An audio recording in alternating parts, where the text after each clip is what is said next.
the airlines, every landing and every takeoff, the entire flight is monitored by the aircraft. What would happen if we started doing that with our airplanes? And the capability frequently is either already exists on the aircraft or it's pretty easy to retrofit.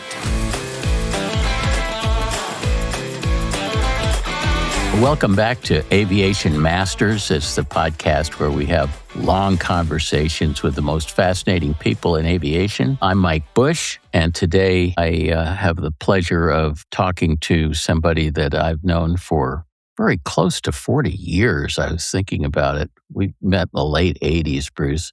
This is Bruce Landsberg. Bruce has worn many hats. He was a vice chairman of NTSB, longtime president of the AOPA Air Safety Foundation, which then became the AOPA Foundation, which then became the AOPA Air Safety Institute. I'm not sure why they keep changing the name of it. I met him even before that when he was at FlightSafety, but he's had a very interesting trajectory, which I hope he will tell us all about. He's an author of a new book that we're going to talk about called Learning from Icarus. He's an active pilot and flight instructor and just an amazing guy who's dedicated his career to aviation safety. So thank you for being on the pod, Bruce. I've been looking forward to this for a long time. Thank you, Mike. It has been a long time since Wichita when you first came in with your new to you Cessna Turbo 310. And we we 1987 said, well, to be exact. We said, well, you're good now. We'll make you better. And more importantly, hopefully keep you alive. And I speak with experience on that realm because prior to getting to flight safety, I was with Cessna Aircraft Company and was selling fleets of aircraft to colleges and universities. And the smallest twin that Cessna had at the time was the Cessna 310. And so I got checked out as a multi-engine ATP and a multi-engine instructor so I could be a demo pilot on the 310. And everybody wanted to see the chief pilot of the aviation college. And also they wanted to see how some of their students would do flying what at that time was a fairly heavy, quote, light twin. And so everybody wanted to see how it would perform on one engine. And we'd been coached to be rather cautious about how we dealt with single-engine demonstrations. So we'd very gingerly have the airplane loaded to about half weight. That helps it to climb better. And then we'd go up to a nice safe altitude and we'd very gently pull one engine back and say, well, this is going to be like a zero thrust and make some minor adjustments there. And you see how easy it is and how much excess power we have and all of that. Mike, was that your experience when you got into the simulator? When I first got into the simulator, which in Wichita, it was quite a come to Jesus moment for me. Well, it was. Because the ink was still wet on my multi-engine rating, Bruce, and I thought I was one hotshot twin pilot, and I learned otherwise. Well, when I went from Cessna to flight safety in, I guess it was 1981, so I got out just before the general aviation industry took a significant nosedive. Flight safety at the time had the first motion visual piston twin simulators anywhere, and my job was to help fill up the training pipeline. And so they were showing me how to do demos and things on it. And I said, well, this thing flies pretty much like an aircraft. He says, okay. The instructor who was teaching me said, okay, let's go ahead and go to Denver on a warm mountain evening. And the aircraft's going to be pretty heavily loaded, and you're going to lose one shortly after takeoff. Okay, so I was all wired and expecting this to happen. Well, I can tell you, it was a far cry from what we had been showing in demonstrations because the airplane immediately reacted. We didn't have to be careful about preserving engines or anything, nor did we have to worry about crashing. And I rapidly came to the realization that the training in the aircraft was not really representative of what you would see in the real world under adverse conditions. So that made a real impression on me as we went forward. Yeah, the sim is much harder to fly than the aircraft, and you can accomplish 10 times as much in the sim per hour as you can training in the aircraft. So I became a super believer in sim training.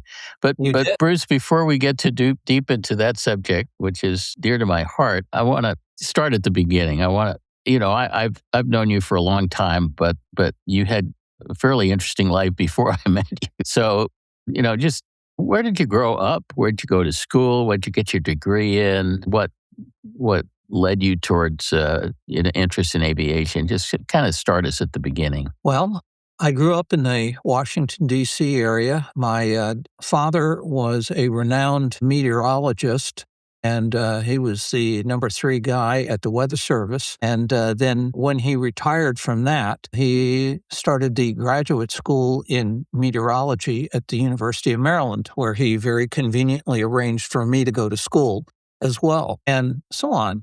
Vietnam was going hot and heavy at the time, and he said, you would be smart to get into Air Force ROTC because chances are pretty good you would get drafted otherwise, and it's probably far better to go as an officer than as enlisted. Well, that seemed to make pretty good sense because I'd known a number of my high school buddies and so on who didn't have college deferments that got sent over to Vietnam, and some with discouraging results. So I did that, and in my junior year, they sent us to boot camp, and by the time I got out of boot camp, it was fairly late in the summer and too late to get a summer job, and my dad said, why don't you learn how to fly? Thought had never really crossed my mind. I'd been in a light airplane when I was in Cub Scouts. Okay, well, fine. So College Park Airport, which is located almost adjacent to the University of Maryland, was nearby, so I would take him to work at 8 o'clock in the morning and then go by the airport. And they had a bunch Now, your dad was not a pilot? He got his student pilot certificate, but the war intervened and he never really pursued it after that. But he had gotten exposed to it at that point. And I had no real clue what I wanted to do. My undergraduate degree, you're sworn to secrecy now, don't let this get around, is in psychology. Oh, that tells me a lot, Bruce. That explains so much. That's usually the reaction, and I have to say that it has colored my viewpoint on a number of things. But in any event, when I went through flight training, if you will, in about 6 weeks, from zero to private pilot, we started off in Piper J3 Cubs, which was a very good starting point. The aircraft were older than I was. And you certainly learn stick and rudder skills. And College Park, if anybody's been in there, was a pretty short airport, short field with trees and all kinds of things. So you learned how to sit up straight and pay attention. So in any event, I got my private and my commercial before I went on active duty in the Air Force. And as I said, I wanted to fly, but they said no, allergies, so we'll go ahead and we have another operational position, which you'll like, though, and that's nuclear weapons. I got qualified as a launch officer on the Minuteman III system, and that was a pretty weighty experience. So your cockpit was a negative AGL? Yeah, 60 feet below ground to be precise. Anyway, as I like to tell people, our job was if somebody else started something, our job was to finish it. Unfortunately, the planet wouldn't be much good afterwards. So we were carefully selected for psychological stability. Obviously, the system was imperfect in my case, but they decided to go around that, and we were very thoroughly trained. In fact, it was probably some of the best training I ever got in my life. And the human factors was really, really good in the weapon system because oops isn't in the vocabulary. So I did my tour of duty, and I also did some flying at the University of North Dakota up there. And when I got out, I had no idea what I wanted to do. Didn't have a whole lot of ratings or anything, so I used the GI Bill and started adding ratings and became a full-time flight instructor. And also cut grass at the airport and fueled airplanes and did all of those kinds of things and starved in the process, but that was okay. I was having a great... This was at UND? No. This was back This in is Maryland. back in D.C.? Yeah. Okay. North Dakota is a great place in the summertime, and in the winter, as they like to say, 40 below keeps the riffraff out, and it does. Anyway, moved back to the D.C. area and started flying, not at College Park, but at another airport which doesn't exist anymore now, called Hyde Field, Whiskey 32, which was one of the DC-3 airports that got shut down after September 11th. But I taught there full time and also decided that I probably wasn't going to make a living as a flight instructor and went back to school and got a master's degree in industrial technology. And nobody has any idea what that means, but Yeah, I was going to ask you. I knew that was coming. So that was integrate humans and technical things together and so forth. And I slanted it towards aviation. And it was really what I learned there was probably more valuable in terms of the quality of teaching and everything than the undergraduate, which is often the experience in graduate school. And as great good luck would have it, I did an internship with the Maryland State Aviation Administration. And through them, I got connected to Cessna Aircraft Company and went to Cessna for an interview and got hired. And so moved to Wichita and started my aviation career there. Wow. And what was your role at Cessna? I was tagged to be the Air Age Education Department manager, and our job was to promote aviation. Well, to colleges, universities, high schools, or whatever, which just seemed like a perfect thing. Well, at that time, Cessna had the Cessna Pilot Center program, CPC thing, and they wanted to disperse that throughout the training community. And it was actually a pretty good system. And when I got there, I looked at it and said, gee, this is all great. We're selling books and film strips and things like that, but we really ought to be selling airplanes. And so nobody had ever thought of leasing a fleet of aircraft to colleges and universities. And so I proposed it, and they said, well, go talk to Cessna Finance and see what you can come up with. Cessna was a vertically integrated company at the time. And so I did, and they said, yeah, we can make that work. So if you wanted to buy a 152, 172, even a 182 RG, or 310, and you wanted three of them and you were in the aviation education business, then I was your guy. If you want one or two, go talk to a dealer. So that was sort of the beginning. And so I got to fly all over the country in brand new airplanes, demonstrating these things and doing leasing and purchase proposals to college purchasing boards, which was an interesting experience and I think helped me prepare well for flight safety. And it was a great job, and I was enjoying it very much, and so on. And then the opportunity came up at flight safety, and I thought, let me just see where that's going. I had no idea that the industry was going to tank, but it did. Your timing was really good. Huh? Did a short stint with Flying Magazine, and that's where I met Dick Collins. And Dick and I became really good friends, and I credit him with giving me a lot of insight into the safety mindset, if you will, along the way. And I did some writing for them. By the way, do you know my first venture as an aviation author, I was writing for Dick's dad, Leighton. So it's a small world. It is. It's a very, very close knit. In that was helpful. It was just one additional piece in kind of this whole mosaic that you unfortunately asked me about. So at Flight Safety, I was tagged as the first product marketing manager to sell the training for these light twins and Cessna's turboprops, which were new at that time, the Conquest 1 and the Conquest 2. And we had the simulators there in Wichita.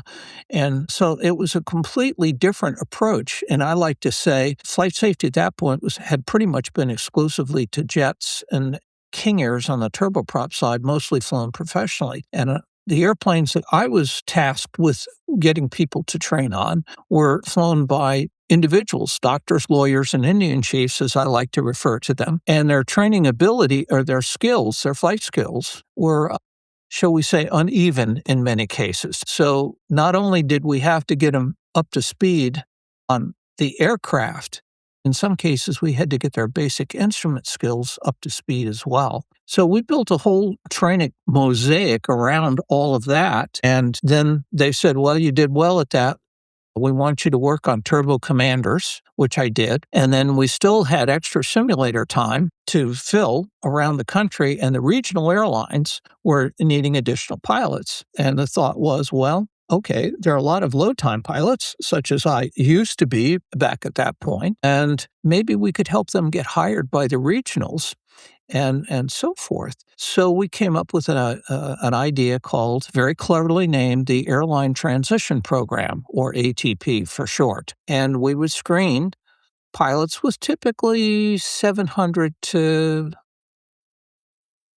1,500 hours and see if they would make good candidates for the airlines. And we charged them a nominal fee, I think it was $300, to come in, go through a knowledge test, about an hour in a simulator where we'd spend a turboprop simulator. We wouldn't get into any of the specifics, and this would be on typically airline type equipment, Metroliners, ATRs, Beech 1900s, that sort of thing. We didn't expect them to know anything about the aircraft. All we wanted to see is how are their basic flying skills, can they adapt and pick up in this environment? And then the last point was to spend maybe half an hour or 40 minutes with them in an interview and see if this was the kind of person that you'd like to spend 8 hours in a cockpit with. And if they got through all of that and so forth, they were put into a hiring pool, and then the regional airlines would have the benefit of our experience to say, this looks like a good candidate. They would interview them, and then FlightSafety would train them specifically on the kind of aircraft to the operation specifications of that airline. And we put hundreds of pilots through that process. This all predated the 1,500-hour rule, which, if you want to get into that discussion, we can. But the average flight time was probably around 1,000, and you had to have a commercial, a multi-engine rating, and about 50 hours of multi-engine time. So it wasn't a lot. Flight instructors were preferred because they probably had a little more depth of experience. But it worked very, very well. The airlines were happy. And to my knowledge, we never had a failure, although one could flunk out. There were a lot of people would not pass our evaluation process. There may have been a couple of failures in training, but not many, but it was performance-based. If you couldn't cut the mustard, you didn't get through. And once they got on the airlines, I would have been the guy that got the feedback. We heard no problems whatsoever, and it was going great. And Phil Boyer was one of my clients on the Conquest One at that time. He'd just become president of AOPA. And I'd helped him with Wide World of Flying. Do you remember that? I do. I was involved in a couple of those episodes, too. That was on VHS tape, if you can believe I remember, yes. Phil had asked me before he went to AOPA, he was still with AVC, if I could help him. And he wanted to do, he had a Cessna 340 at the time, which we were training. And he said, I want to come in and go through the course. And I said, well, okay. And he said, I want to videotape all of this and so on. And I said, well, Phil, it's going to be a pretty tall, rough road to hoe there to go through the training and do the videotape. Phil said, no worries, I can handle this. And I said, okay, we'll see.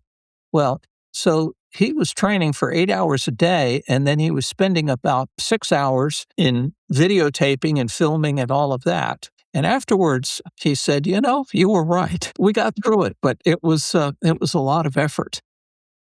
Well, that sounds like Phil. It was the longest. A lot of effort in everything he did. Yeah, it was the longest video he had ever done. I think it ran 45 minutes in the Wide World of Flying. But anyway, after that, he asked me if I would come to work, and Admiral Engen was retiring at that point from running the Air Safety Foundation. This was 1992. Yeah, I guess I'll give it a shot. I don't know anything about nonprofits. And Phil said, just run it like a business. So I knew how to do that. So I transitioned over to become the executive director and then later president of the Air Safety Foundation, and kind of figured, well, we'll see how this goes, because I couldn't hold a job, as it was pretty obvious prior to that.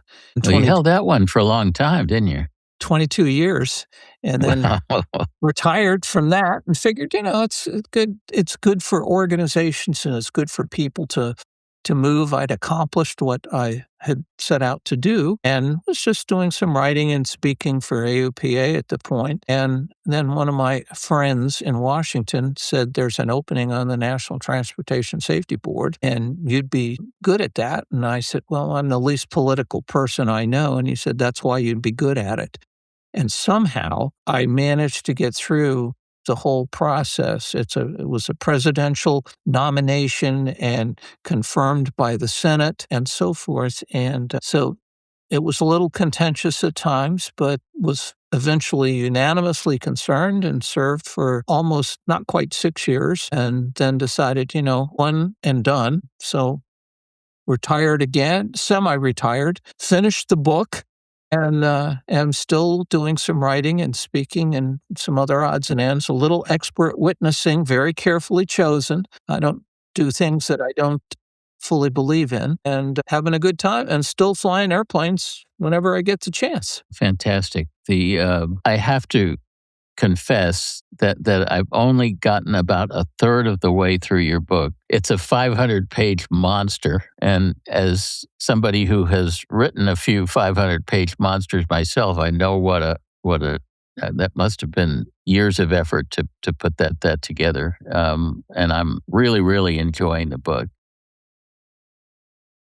Well, I have a couple of thoughts on that. First off, it was initially 5 years in gestation, and just as I was about to be selected for the board, and I was thinking, okay, I think it's about ready, I got put on NTSB as the vice chairman, which I didn't expect, but that happened. And they said, you can't publish as a government employee. Now, Congress can publish, the president can publish, the Supreme Court justices can publish, but senior level government employees cannot. Okay. So it underwent a little additional gestation, if you will. And I have to say that despite the delay, I think it's significantly better because it filled in another part of the mosaic, if you will, to help me to understand a lot more about safety, about NTSB, how they look at things, and quite frankly, about some of the challenges facing our industry on the safety side. The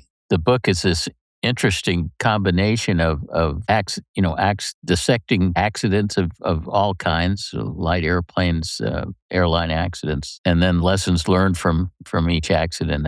I'm finding it very, very interesting. And I've always been sort of an NTSB accident investigation junkie. In fact, for years and years, I subscribed to a publication called the NTSB Reporter, which I stopped getting. So I think it must be out of business now. I would read probably 50 NTSB accident reports a month and learn a lot from that sort of thing.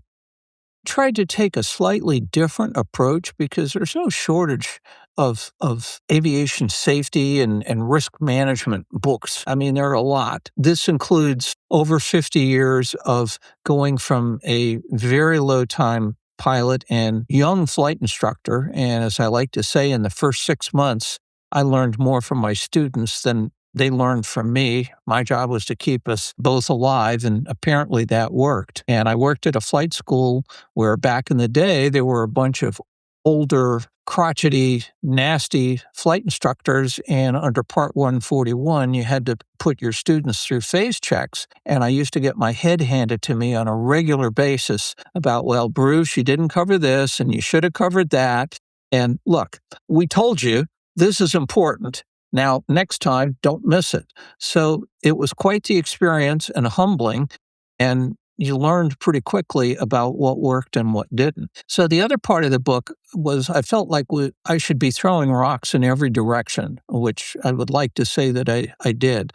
There's airline, there's corporate, there's GA, and there's a lot in there. The initial part of each chapter is designed to say, okay, here are the problems, and then B, what do you do to prevent them from having a problem? And do you know the difference between an accident and a crash, Mike? This is a test. Actually, I remember you discussing that in the book, and I'm trying to recall what you said about that. Good for you. That shows to me that you did actually read something. It didn't quite sink in, but you did see it. So when I used to think they were synonymous, but when I got to NTSB, they said, no, there's a distinction between accident and crash. An accident is something that's rare, it's unforeseen, and unpredictable. A crash, we know what happened, we pretty well know why it happened, and we have a very good idea on how to prevent it. And across all modes, now here we're talking about aviation, NTSB covers pretty much all modes of transportation. 98% of what we see across all modes are crashes. There's very little that's new. And in doing presentations for a long time and continuing to do them, people always know, what's the trend? What's happening? And my response is, it's pretty much same stuff, different day. We know how to prevent this stuff. It doesn't need to happen. And we'll get into that in a little bit more when we get into flight data monitoring and some things that you know something about. But there's the accident causes, at least most of them fall into just a few buckets that keep happening over and over again. They do. They do. So the other thing I would say about the off-label use of the book is it has been proven to be a sure cure for insomnia. So 10 minutes after you've settled into it, you're out like a light. And as soon as that word gets around, I will be in the market for TBM. Now, I have to tell you, Bruce, that as I said, I only got about a third of the way through the book, but I would have finished the book long ago if you had put it out in an audiobook form, because I'm an audiobook junkie. Well, I'm working on some of that. As I said, right now the cash flow is a little sparse, but hopefully we'll get to a better place. The other thing that I'm thinking about doing is offering quantity, availability, and discounts to organizations that would use it to help their pilots to do better. So colleges, universities, insurance companies would do well to have their insureds take a look at this, because this is where they live. And in pretty much all my prior life, I worked very closely with the insurance industry to help them understand. And we like to say we're data-driven, but we're really crude in how we do data, present company excluded, I might add.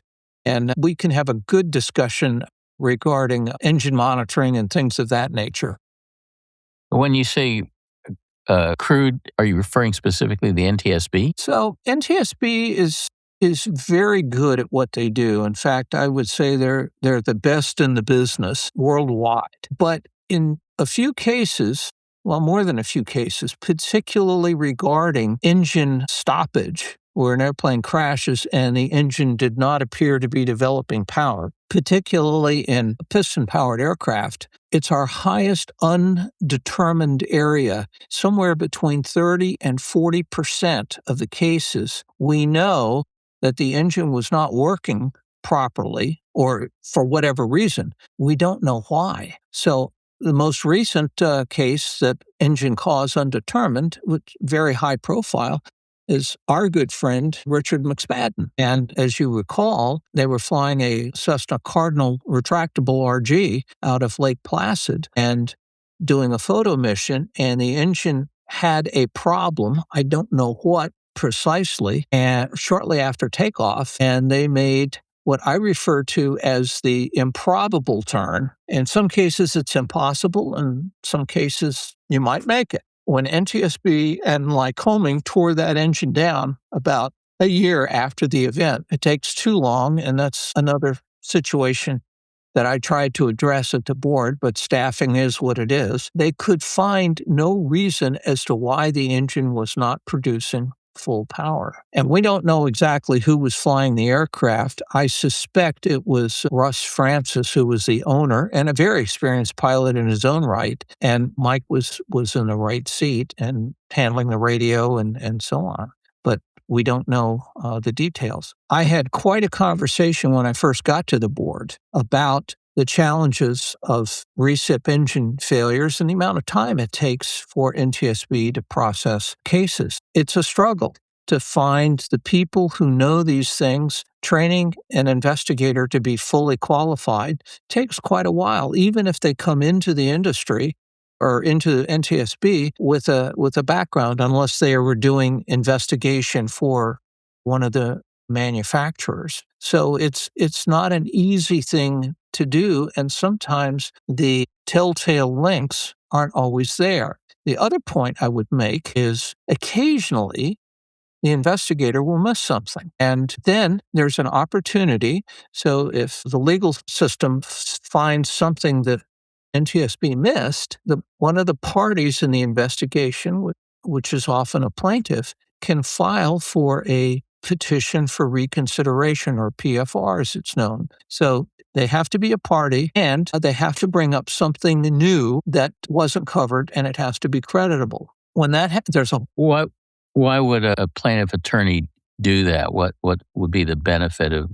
They might, well, the attorney, well, yeah, the benefit is if, let's just say for the sake of the argument, that somebody says, well, there was a B-nut on the fuel distribution system attaching to the spider or something like that in fuel injection, or to the carburetor, wasn't tightened properly. And so that was the proximate cause of the crash, and the maintenance people didn't do that like they were supposed to. However, the fuel tank that was selected was empty when the airplane crashed. And there was no evidence of fuel spillage out of that tank, because if you spill aviation fuel onto vegetation or anything, it will kill the vegetation. So there's a very clear signature.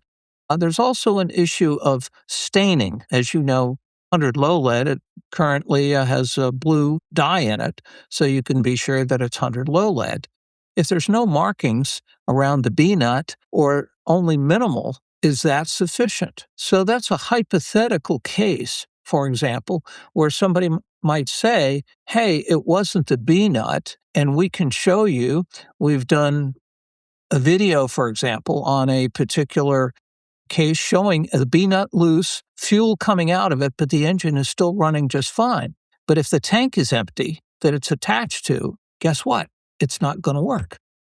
Yeah. Well, you bring up an interesting issue, that because I've been involved doing expert witness work, and I've seen this fairly frequently, where causation issues are found in litigation that weren't found during the NTSB investigation. And it's sort of my impression that, correct me if I'm wrong about this, that for airline accidents, for high-profile accidents, the investigations tend to be very, very thorough. But for a lot of GA accidents, the NTSB investigation seems to be a little on the cursory side. And in particular, the phenomenon I've seen is when the investigator finds something wrong, they say, aha, that must have been it, and they stop. Jumping to your example conclusion. of the B-nut is exactly is exactly. So we can get into a whole long discussion on the bell curve, which applies in every aspect of human endeavor, whether it's pilots, mechanics, physicians, NTSB board members. The bell curve is the tyranny under which we live under. If you happen to be on the right side of the curve, good on you. But unfortunately, a lot of us live below the center point there. And so that happens. But we should probably talk a little bit about the classes of investigations, and then sort of how that unfolds, and then what can be done in the process. So NTSB has 4 classes of investigation. Class 4 is the most common and typically will take the least amount of time. It's going to be typically a light GA crash, and on-scene investigation will take anywhere from half a day to maybe a week. That's unusual, but they can usually find what they think caused the crash in that period of time. Preliminary report will be out in typically 2 weeks. A factual report, the goal The goal is to have that out in 6 months and the final shortly thereafter. NTSB will often authorize the FAA to do the on-scene portion of gathering the evidence, and they're provided with a checklist that they're supposed to go through. Most of the time, it works, but sometimes it doesn't. And then it sort of depends upon what they missed and if we can even get access, because the key word here is perishable evidence. If they miss something and it's no longer available, now we've got a problem because we can't get to it. We try to coach the FAA, and as I said, in most cases it works pretty well, but not always. The next level is Class 3s, and those are going to be far more involved, and the cause of the crash is not going to be immediately apparent. And I may have mentioned, or maybe I haven't, one of the biggest challenges with investigators, new investigators, is to keep them from jumping to conclusions about the first thing that they come across, because there may have been something else that caused that thing to fail, i.e. it's a derivative. So that's part of the training process. The Class 3s are going to be much bigger. They're going to typically take about a year or thereabouts to do. Class 2, more complicated yet, and Class 1, that would be the DCA type, and the goal is to get all of those done in about 2 years. DCA just finished up, and for obvious reasons, because it was a very high-profile crash, an accident. It was a crash. The safety alerting systems had been telling both the FAA and the Army that there was a problem. Unfortunately, they disregarded their own safety management system, so NTSB had some rather strong recommendations on that, and hopefully they will all be implemented.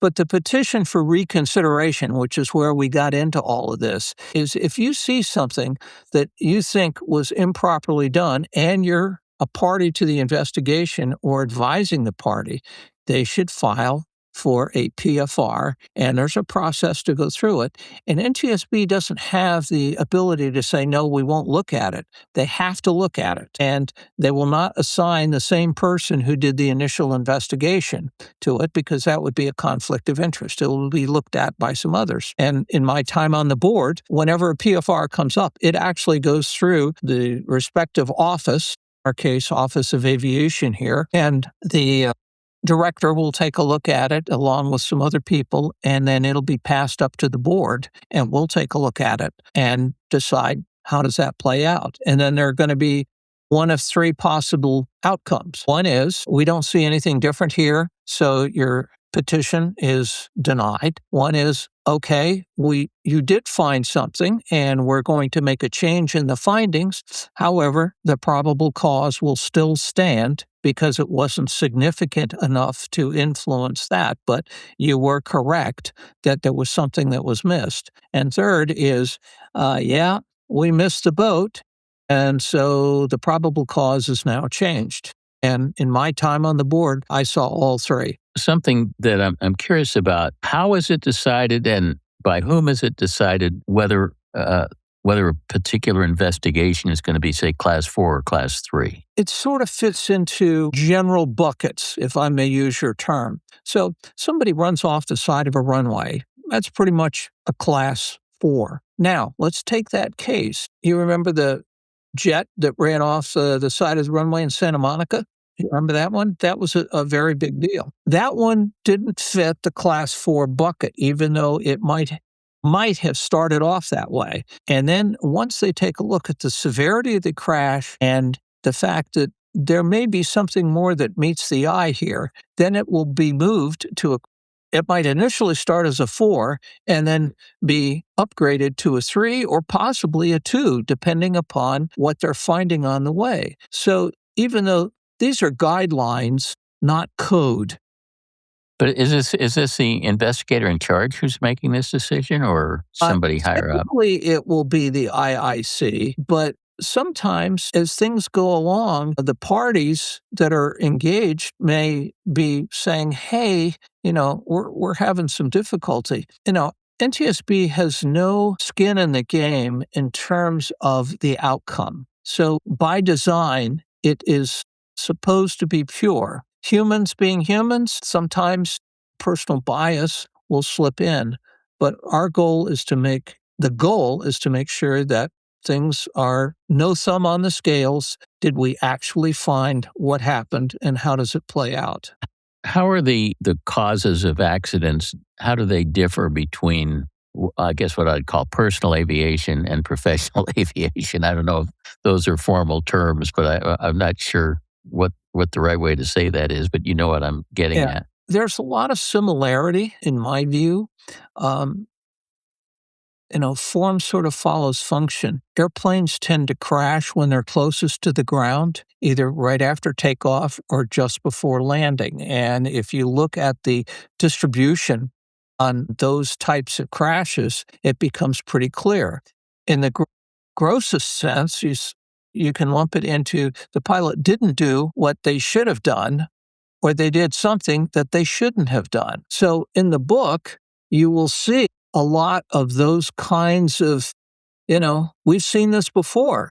We haven't invented a new way to crash airplanes. So, for example, let's take a well-known crash of a bad landing, both in jets and in light aircraft. And if you're not configured properly and you try to force the landing, it doesn't work very well. Citation Jet Pilots Association, CJP, was having a terrible problem with this. Now, they're largely owner-flown, but they're up in a class of airplane where there's mandatory training. 6 checks, I believe, is the number that the FAA requires that the pilot has to go through because it's a jet. And their insurance rates were just going out of sight. And they said, we got to do something different. And so they started employing a flight data monitoring protocol. And it has worked so well that they have lowered their incident rate below that of the professional pilots.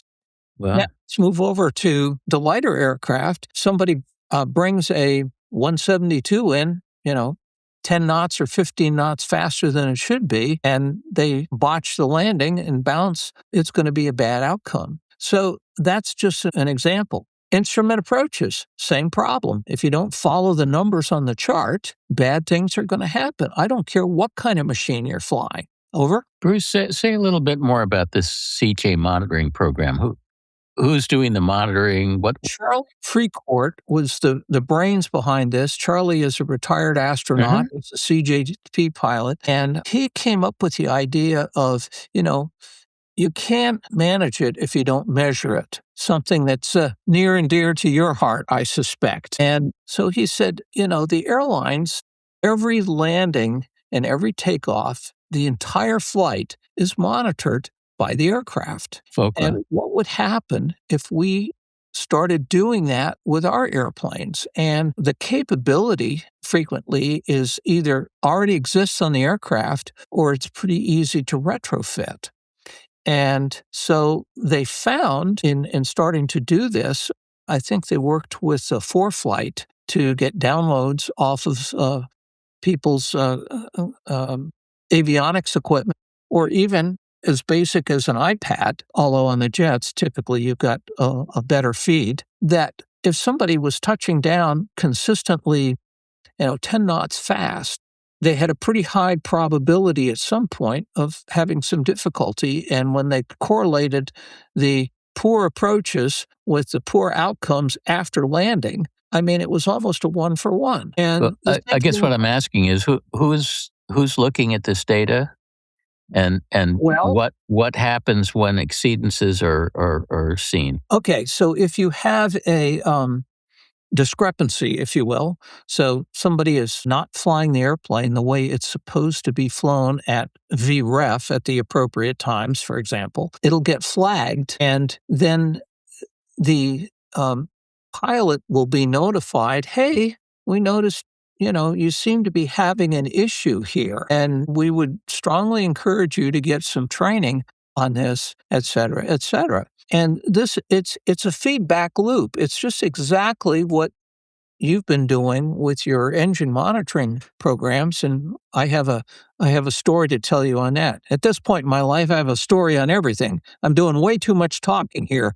I don't know if that was the plan or not, but here we are. That's the plan, Bruce. Nobody wants to hear me. But I don't know But about anyway, is it this program is being operated by the CJ Pilots Association? correct. At And TBM, is it voluntary? I assume it's yeah. Oh, voluntary. yeah. You don't have to do it. TBM has implemented it on theirs because they had a similar problem. And the TBM it demands preciseness in landing. You have to do things correctly. And some of the other owner flown groups are now starting to seriously look at this. And the insurance companies, the insurance industry is, shall we say, let me choose my words carefully, conservative. They're all from Missouri.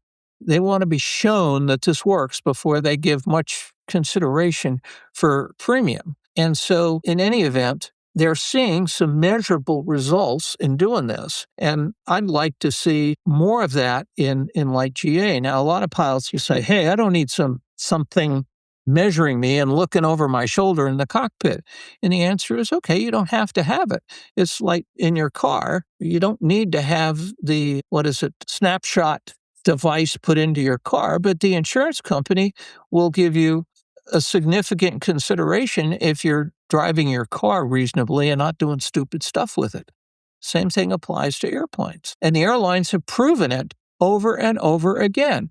And if you've got somebody that's having some difficulty, let's get them some additional training. It should be non-punitive, but let's also say this is a performance activity and we need to get you up to a certain level. I saw it at FlightSafety, and I saw it when I was instructing full-time way back when. There were a few people who just, you could polish them up to a certain point, but then they would have relapse back, and you'd get to the point of saying, this person just doesn't quite get to where we need to have them. And that goes back to our bell curve situation. So how do you proactively identify those kinds of things? Well, if you can't measure it, you're not going to be able to predict. And they say, well, risk management, we got all these different things and so on and so forth.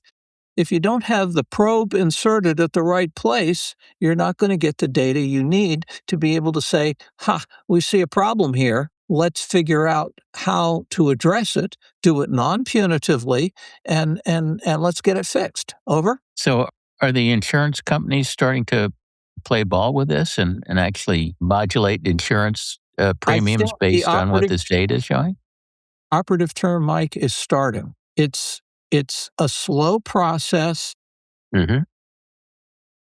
I think we have to understand they're in the business to make money. I get that. But I also am not happy about the idea that on my insurance, I'm doing everything possible that I can to make sure that I'm taking good care of their investment, both in the aircraft and in me. So we both have a lot to lose if I make a mistake. So I think it's to everyone's benefit that we work as partners in this. And the harder I work at it and the more data I provide them, and show that I am serious about taking safety to the next level, they should reciprocate to some point on doing that. And at FlightSafety, I actually did a study laboriously that went through and compared the crash records of pilots trained by FlightSafety versus those that weren't. The fly in the ointment, which still exists today, in our crash statistics is we've got good numerators. We know when something goes wrong, and the insurance company knows exactly when they have to write a check. Don't have a very good denominator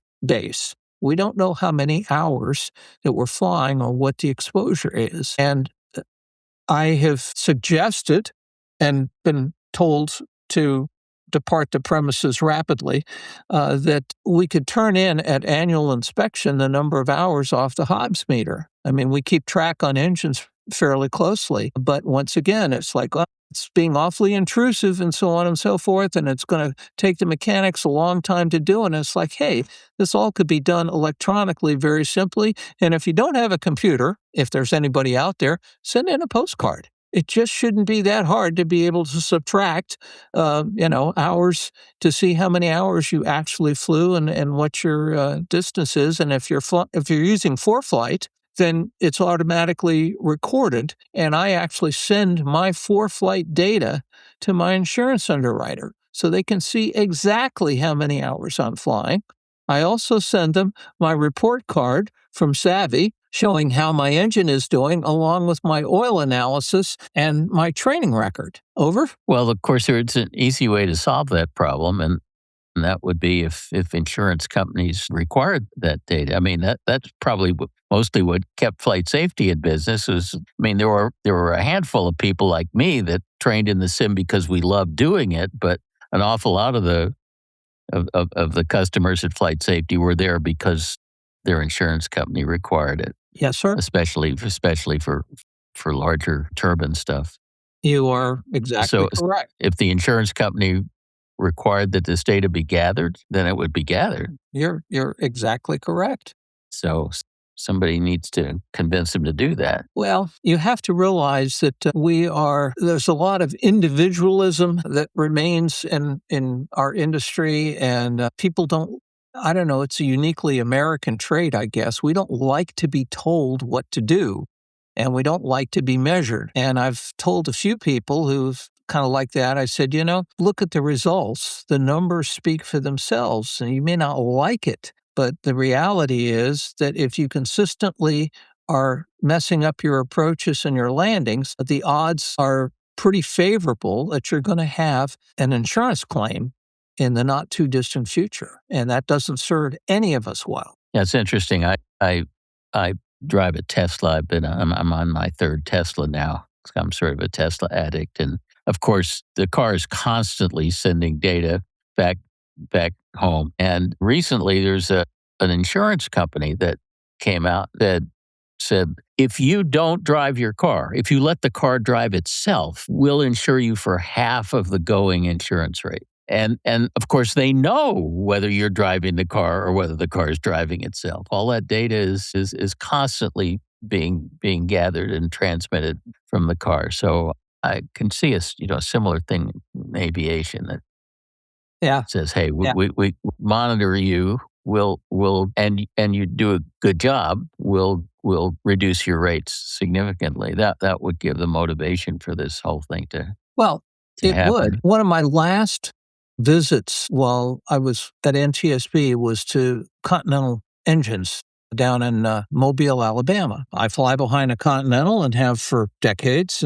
and they're good engines and so forth, but they're not without having some issues occasionally, as all engines do. And I asked them, why do you not, as a matter of course, on new engines, remanufactured engines, etc., why do you not have an engine monitor on this and get the downloads, which they do on the big airplanes, on a regular basis, and be in contact with the owners when you see something that's going on? And they looked at me like I felt that way for a long time, that if the engine companies were smart, they would deliver their engines with a sensor package as an integral part of the engine, and they would require as a condition of warranty that they have access to the data. And if you treated the engine right, you would get an extended warranty, so you'd have lots of motivation. It makes sense. It baffles me why Continental and Lycoming and Rotex don't do that. They looked at me like I had a horn in the middle of my forehead and so on. And I said, just think, and I don't have solid data to support this, but my sense is that about 30% of the cost of engines and parts is a liability or insurance reserve, because the General Aviation Revitalization Act, you remember that, also known as GARA, that was put in place in 1994, only protects you. The coverage is for 17 years, which is a long time, unless it's under Part 135 or 121. Engines typically get replaced more frequently than that, and the clock starts. So the engine manufacturers are constantly on the hook, or if they replace a cylinder or something like that, they are constantly on the hook for a potential failure. You know this better than anybody. And so the idea of being able to monitor is hugely beneficial. Case in point, looking at the total airframe, there's a manufacturer whom I won't identify. You could probably figure it out. But they said I asked them how their product liability was going, and they said on our early airplanes, we didn't have flight data monitoring. And even when we win a case, we lose because it costs us typically about $1 million to defend for whatever reason. On our later airplanes, we started putting flight data monitoring on them. Just that was it. No ups, no adds, no extras. That's how we're going to do it. And so when an attorney would come to us and say, we're going to sue you for X and Y, they'd say, well, let's go to the game tapes and take a look and see. And in many, many cases, that kind of took the wind out of their sails, and they decided never mind because they would not have a good chance at recovery. And, we could get into a very long discussion. In fact, one of the things I wanted to talk to you about is the cost of parts and things. I've got a perfect example sitting right here on my desk. We'll get to that momentarily. Bonanza part. We pay a huge price for other people's mistakes, and as you well know, in too many cases, a pilot takes a perfectly functioning airplane into the ground. In other cases where something has legitimately failed, then it's up to, in my view, the manufacturer to fix the problem, compensate the family for whatever damage was done to them, and to fix the problem for everybody else so we don't have it again going forward. And just to pay out on hypotheticals and so forth makes no sense to me whatsoever. So now that we've got that off, let me just get this off my chest and then I'll stop. Do you know what this is? A seat stop, maybe? It's a seat stop. Exactly right. And fortunately, I still have all of mine on my airplane. However, just for the fun of it, I decided to go on the Textron website to see how much they were charging for this little piece of aluminum, which from a manufacturing perspective is very easy to produce, along with retaining pins that hold the thing in place on the seat stops. This little piece costs almost $100. The retaining pins are about $20 a piece. And you could go almost anywhere to an industrial supply house. And the question is, okay, if this fails, how big a deal is it? Well, it could be a big deal. But, if you use good quality material and bolts, it won't be a problem. Let me give you another example. I didn't go to the airport to pull this off, but the gust lock on my airplane, you know what the gust lock is? It keeps the thing moving around. It's got a metal pin in it that goes through the control lock and a collar there, and then it's got a piece of plastic that goes over to block the start equipment there, the switches, so that you can't start the airplane with the gust lock in place. A lot of engineering went into this. It's tremendous design, which a first-year engineering college student could do. Guess how much Textron would like to sell one of those to you in case yours got lost, stolen, or broken? Take a guess. $500. Double it. And then you wonder why our industry is in trouble. And I have a bit of a dystopian view on a lot of this, but think we can do better. And it starts with taking personal responsibility for flying our airplanes professionally, maintaining them professionally, even though we may only fly as a hobbyist. Because I once shocked Alan Klattmeyer of Cirrus back when they were starting to produce the SAR series. And I said to Alan, nice bunch of chainsaws you're building here. And he looked at me and said, what? And I said, airplanes are like chainsaws. A chainsaw will do a great job for you if you handle it properly. If you mishandle a chainsaw, you will not be at all happy with the results. Airplanes are much the same way. And I still think that's a good metaphor. Over? Well, they're chainsaws with ballistic parachutes. Well, so, when Cirrus first came out with the chute, real pilots said, we don't need no stinking chutes, et cetera. I had that reaction at first, and I just became sold on it after watching save after save after save. Absolutely. Absolutely. If they are used appropriately, And the pilot doesn't take advantage of the mindset that, oh, well, if this doesn't work, I'll just pull the chute type of thing. I know just one of your questions was, in technology, does it start to enhance the pilot's sense of invulnerability? It's a rhetorical question. The answer is, of course it does. Let me give you a perfect example. And this is in the book as well. Most of this stuff is all written in there. And if you get all the way through it without falling asleep, you'll understand. You remember when anti-lock brakes first came out on cars? Yeah. And they said, this is really going to cut the crash rate in cars down. Guess what it didn't do? Cut the crash rate down in cars. And why?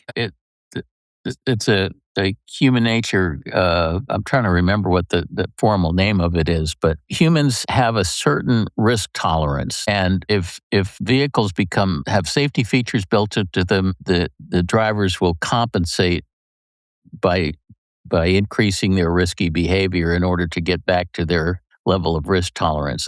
That's why they don't. That's why the Tesla doesn't want you to drive the Tesla. Precisely. A quicker way of articulating that would be to say, if the idiot behind you insists on tailgating, the anti-lock brakes are not going to prevent a crash. It's that simple. So we have to help people to understand that there are some things, and we can make the technology, as the saying goes, almost foolproof, but we can't make it damn foolproof. And people will find a way. And part of the challenge is to help them understand how things come about and to improve their risk-taking behavior. And there are some people who absolutely refuse to learn. One I like in the book, I have a lot of quotes, as you probably found in your readings, because there are really smart people who say things very eloquently, and you get right to the point. I think what sums up the whole book is this quote: a few men learn by reading, a few more learn by observing, and the rest just have to pee on the electric fence for themselves. That was Will Rogers. And I also note we always learn more from our mistakes than anything. Will did not mention ladies, and that discussion is way above my pay grade, but as a group, their risk-taking behavior tends to be overall less than men. So that's one of those little differences, as the French like to refer, between men and women. Well, and I think risk tolerance varies greatly from one person to another. It's not just sex linked, but some people thrive on risk-taking. Some people avoid it like the plague. But there does seem to be this tendency to your personal level of risk, whatever it takes to do that. Eloquently stated. And it's a strange phenomenon, but I think there's some psychologists that wrote extensively about this back in the 80s or something, and risk compensation or whatever he called it. Well, the other thing that I've become a great believer in is the Dunning-Kruger effect. Are you familiar with that?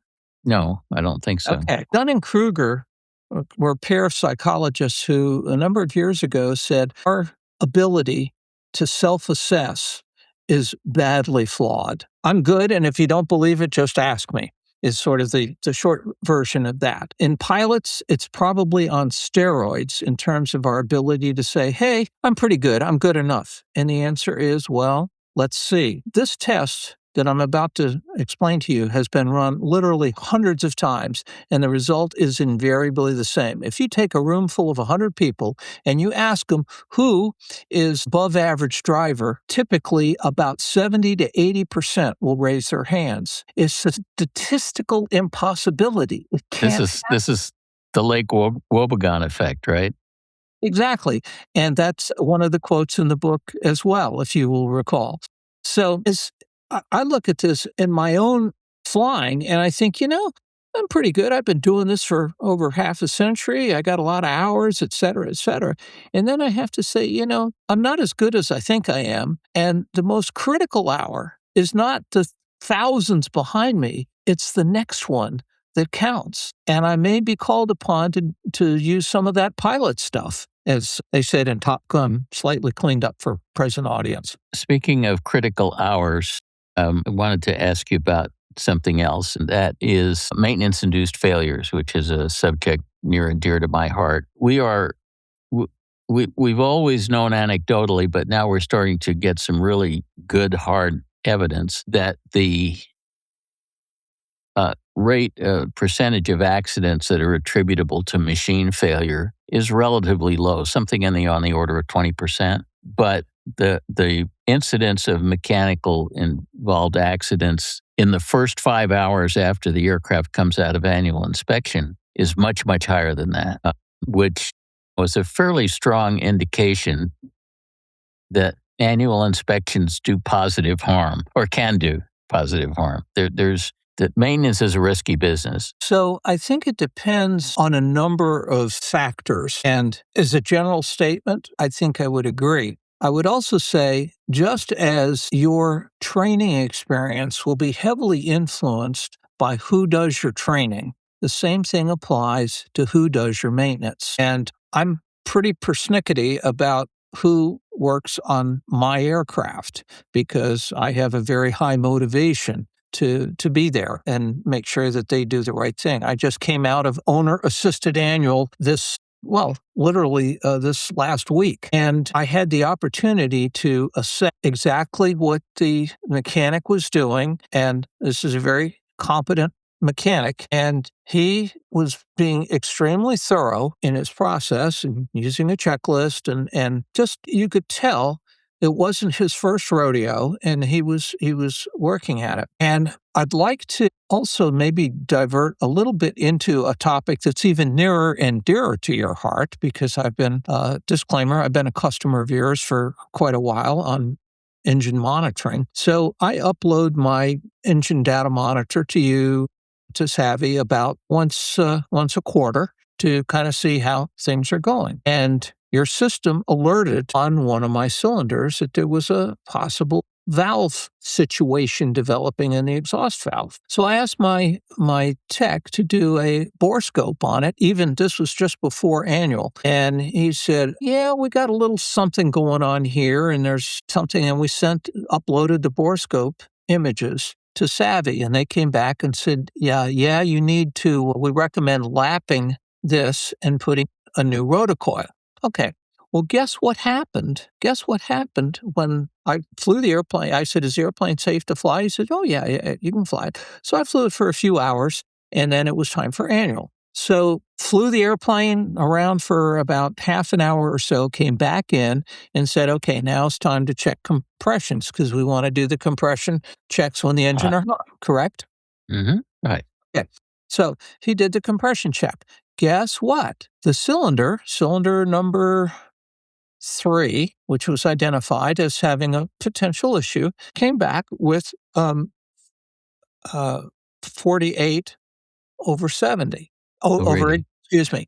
Well, that's not so good. So I said to my guy, and we'd already planned for this because he'd already ordered the parts. I said, let's do it. So he did the valve seat relapping, thank you, and put in a rotocoil. And then he said, okay, let's kind of run everything up and get it all nice and hot, and we'll check the compressions again. 70 over 80. Mm-hmm. Interesting. And so there's just a great example of being proactive in doing this. Was it dangerous at that point? No. But it takes me beyond what I could normally ascertain. And even the data on my engine monitor, I've got 6 cylinders. I can see all the temperatures and stuff, but I have no idea what's going on in the background. And the bore scoping is just absolutely essential. And you and we and Adrian Eichhorn and so forth have had a long discussion and relationship on those particular points. And I'm a firm believer in it, because if you have an unscheduled engine stoppage at the wrong place at the wrong time, you will not be happy with the results. And it's taken a while to get the message across to mechanics who typically weren't trained on doing bore scope inspections of piston aircraft engines when they went through A&P school. And there was a lot of kind of like what you were describing about the parachutes. Real mechanics don't need bore scopes. Well, but I think they're gradually coming around because it's I would also say the FAA is very conservative in their approach. And again, you can start an argument in any drinking establishment in the country on some of these topics. But I don't understand why somebody who's going to mechanic school, there's enough to learn without burdening them with paint, fabric, and wood, or fabric and doping and wood frame construction if that's not what you're going to be working on. That ought to be a subset, and people ought to get trained and worked on that. Likewise with composites. I do aluminum, I Bruce, do rivets, etc. on conventional aircraft. If I'm going to be working on a composite airplane, that's a separate qualification, just like a type rating. Bruce, I spent 18 months on the Aeronautical Rulemaking Advisory Committee working group that was supposed to be advising the FAA on how to update their programs for and testing of A&P mechanics. I came to that group with a lot of ideas. One of my ideas that I argued for passionately was doing away with the aircraft and power plant ratings and replacing them with ratings that really made sense. And this is done in other countries. For example, I spent some time in Australia, and they have a very different system than ours, where mechanics have to get rated on all sorts of different things in order to do them. I think maybe they take it a little bit too extreme, but in the U.S., the A&P, you earn an A&P certificate, and that allows you to work on anything from a J3 Cub to a 747 to a Black Hawk helicopter, and you're studying all sorts of stuff to take the test that you're never going to use. And it really has never made sense to me. It seems to me that the mechanic certificate should have functional ratings, kind of like the way pilot certificates have. There should be a piston engine rating and a turbine engine rating and a rotorcraft rating and things like that. And if you want to work on a certain kind of aircraft, then you have to get rated to work on that. I'm not saying it should be make and model specific, but it never resonated. It got absolutely no traction. And it was very frustrating for me that the FAA basically said, that aircraft and power plant ratings are written into too many regulations. It would cost us too much money to change the regulations. No, we're not interested in doing it. Yeah. And I think that's unfortunate. And because of the nature of the present system, you go to A&P school and they basically train you for the test. They don't really train you for the real world. They train you for the test. And well, therein lies part of the problem in that. So almost every shop is having difficulty finding people they've got the certificate, but either they don't have the skill or maybe they don't have the work ethic. I don't know. I mean, I spent a week crawling around underneath my airplane and doing this and that and so forth. My hands hurt, my back hurts, and it's hard physical labor. I get that. And I got a couple of busted knuckles in the process, but that's okay. But it helps me to really understand what's going on. And two, to justify very comfortably that what I'm paying for this, it's absolutely worth the money. And there are a lot of us who say, well, these guys, it's really expensive and this and that and the other thing. Well, you're paying for expertise there. And if we're going to have people working on our airplanes, we need to be able to pay them a reasonable amount. Now, I'm talking out of both sides of my mouth because I just argued about the cost of this particular item. There are some things on airplanes which absolutely you could go down to the aviation aisle at your Home Depot or Lowe's and get the piece and it would work just fine.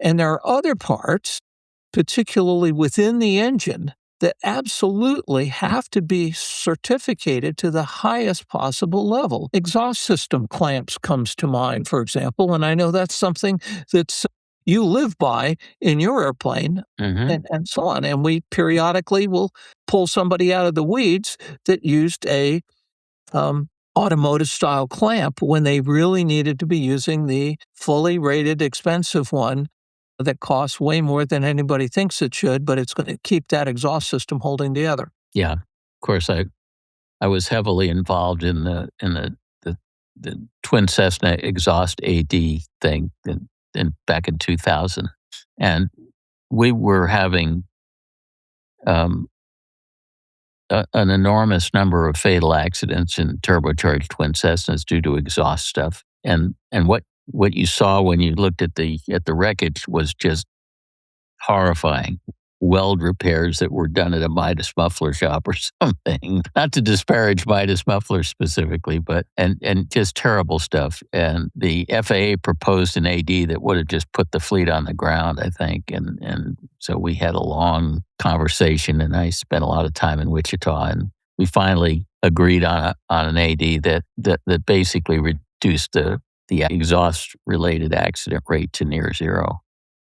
Well, so it was there's quite a balance successful point in all of these things, and there are some things that you can afford to stretch out a little bit or go with off the shelf, and there are other things that they time limited that you say, well, based on experience, we have hard experience. We've already seen that if you run these things for longer than X number of hours, the problem rate starts to creep up, and then it starts to creep up more, and so on. I believe the engineering term is asymptotic, something like that. But anyway, it's hard to argue with that. It gets us right back to where we came in about collecting data and analyzing it and being smart about it. And everybody likes to say they're, quote, data-driven. In many cases, we're not. We're using tribal wisdom.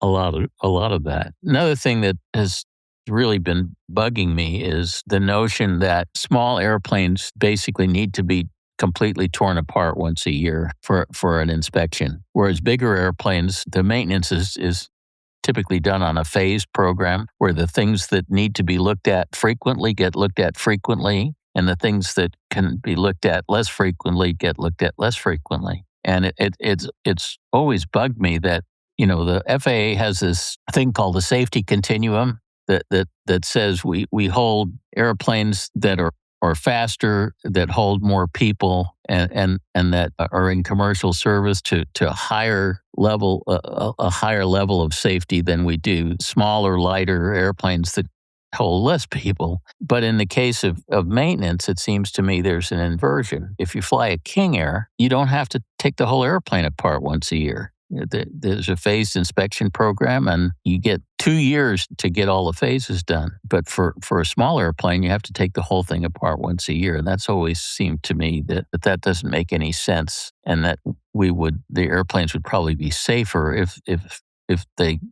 FAA allowed us to go onto a phased inspection program. I mean, the FAA does allow progressive inspections, but all the phases of progressive inspection have to be done in 1 year. You can't go more than 1 year for smaller airplanes. You're not giving me an opportunity to argue with you. I mean, I agree. I mean, there are some things I just went through this last week, and it was pretty perfunctory. And particularly once, as you well know, when you change shops, the new shop usually is going to be a bit more engaged than the other shop once they get to know both the aircraft and the owner in terms of how deep they're going to dig into some of the things that are required to be looked at. And I agree with you. I think there are some things we should be spending more time on engines. Older airframes, they do require an inspection. I mean, old airplanes, old people, it's kind of how it all works, is it requires a little more maintenance. But once again, once you've taken a look, if it's good, let it go. You don't have to pull the inspection panel off every year to know that, there's no corrosion in there. There hasn't been any corrosion. And, 2 years is probably not a bad number. Let's get some data on some of this and start collecting it. And then it won't be my opinion or yours, novel ideas. Maybe we should look at the facts.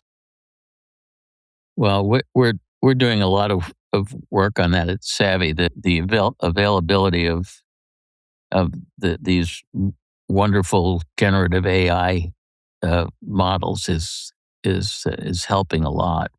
We have 18 years worth of tickets where we're managing maintenance and talking back and forth with shops and reviewing invoices and all of that stuff. And now we're in a position to let an AI scan these thousands upon thousands upon thousands of things and do statistical analysis over what actually happened over those 18 years. And we have the ability to correlate it with engine monitor data, more recently with borescope images, and pull all of this stuff together into some sort of a meaningful.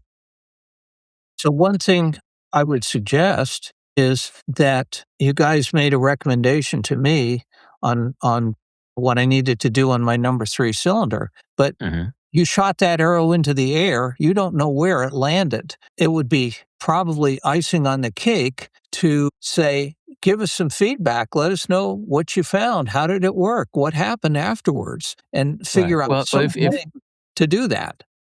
If you were a Savvy MX customer, we would have that. But you're right. As a Savvy Analysis customer, we don't get the punchline very often. That's right. That's right. And I mean, it's just one extra thing to say, did we hit the mark or did we not?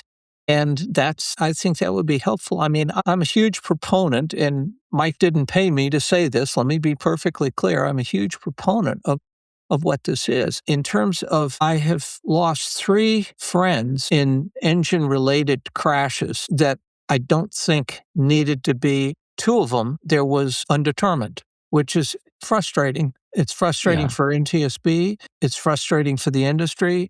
And, we just need to do better. And the data will set you free.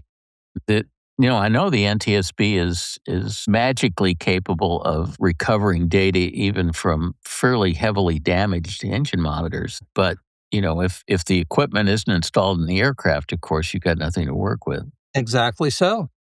Or even if you have something fancy like a G1000, if you didn't plug an SD card into the slot, nothing gets recorded. Well, again, I think this is the industry needs to evolve, and actually it needs to do it, I think, pretty quickly. Despite what you hear from a lot of the official sources and the media, is, general aviation is doing really well, et cetera, et cetera. It's not. The number of pilots is decreasing. The number of people who use aircraft in business at less than the turbine level, people like us, that number has dropped tremendously since the 1970s. James Carville, who famously said to Bill Clinton, it's the economy, stupid. The airplanes are costing a lot of money.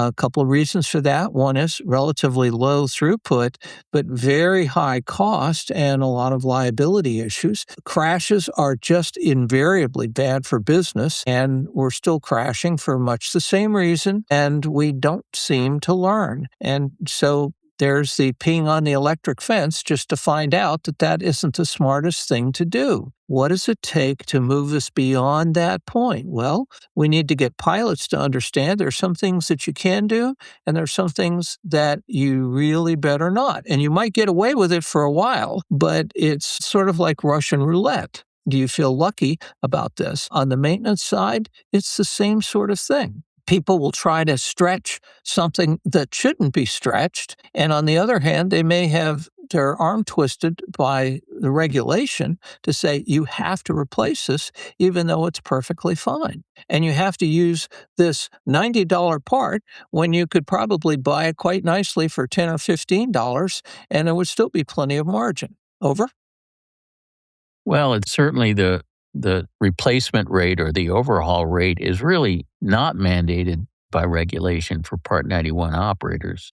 And I think, maintenance shops for liability reasons will tell an aircraft owner, hey, your prop hasn't been overhauled for 6 years. It's time to do it. And a lot of owners say, okay. And then the prop shop, of course, always declares that the prop is a disaster and that because they got like zero tolerance for anything in prop shops. And, if your prop was on an airplane that was tied down in Tampa, it might be a good idea to overhaul it every 6 years. But if it was hangared in Missoula, Montana, overhauling it every 6 years is absurd. But also, how much is it flying? That's one of the key points that we keep making is you got to get the parts and pieces moving, which gets things lubricated, et cetera, as opposed to letting it for 3 months.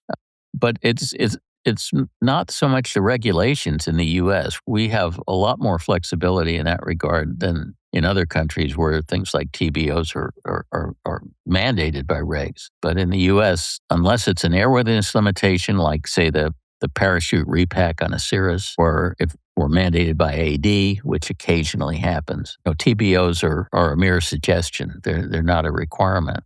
So I have one. But Well, yeah, go ahead.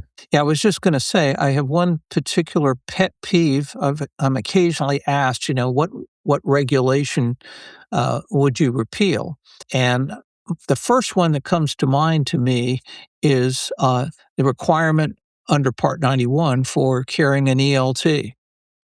In my view, if you look at the data, and of course the search and rescue people will vehemently disagree with me, but the number of actual rescues as a result of an ELT activating, even the new 406 ones, is extremely low. And with the advent of ADSB, you have a pretty good shot of finding the airplane very, very quickly.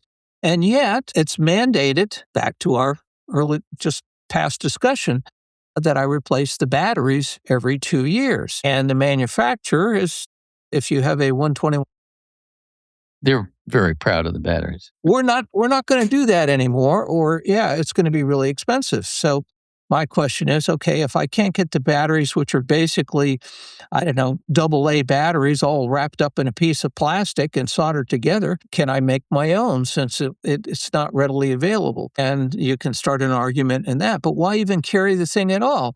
I carry a personal locator beacon, which is located right behind my seat, and it's, one of the things that I think about in the quiet hours of flying and there's nothing much going on is, okay, where's the nearest field? What would I do to get into it if the engine quit right now?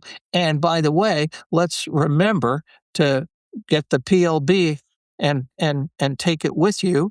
And if I'm not there afterwards, so what? They'll find it eventually. And it doesn't really matter.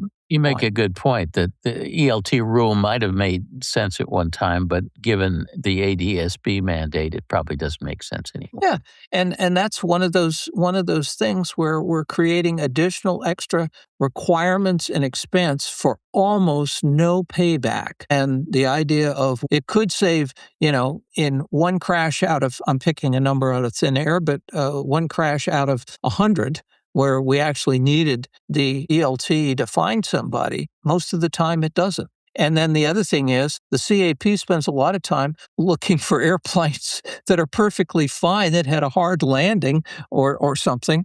And there's one story we have down here at the swamp. They found the discarded ELT in a dumpster that somebody had gotten rid of it and had inadvertently activated it. Didn't take the batteries out before they... Yeah, it was good practice, but it didn't really serve the purpose. That's a riot. Hey, Bruce, I want to ask you a question about something that you have absolutely no experience with, and that is the subject of aging pilots.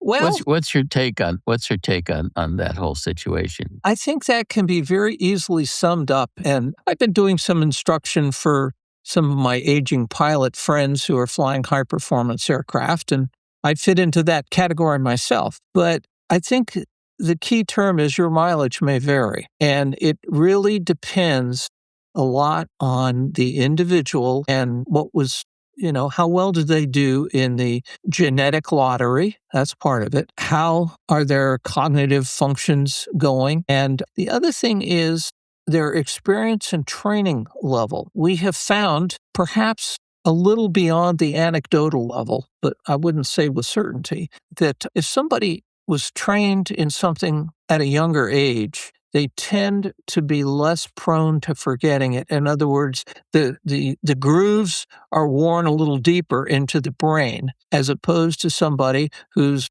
maybe 65 or something and learns to fly, and they don't have as much time or experience to kind of absorb and let all of this stuff percolate down into it, as opposed to somebody who learned to fly in their 20s or 30s or even their 40s, and they've had a bunch of time. it's an interesting study. The problem is that we do not have a lot of data because there aren't that many crashes, and experimental ethics would probably frown on our running a side-by-side experience. Let me see if I understand this.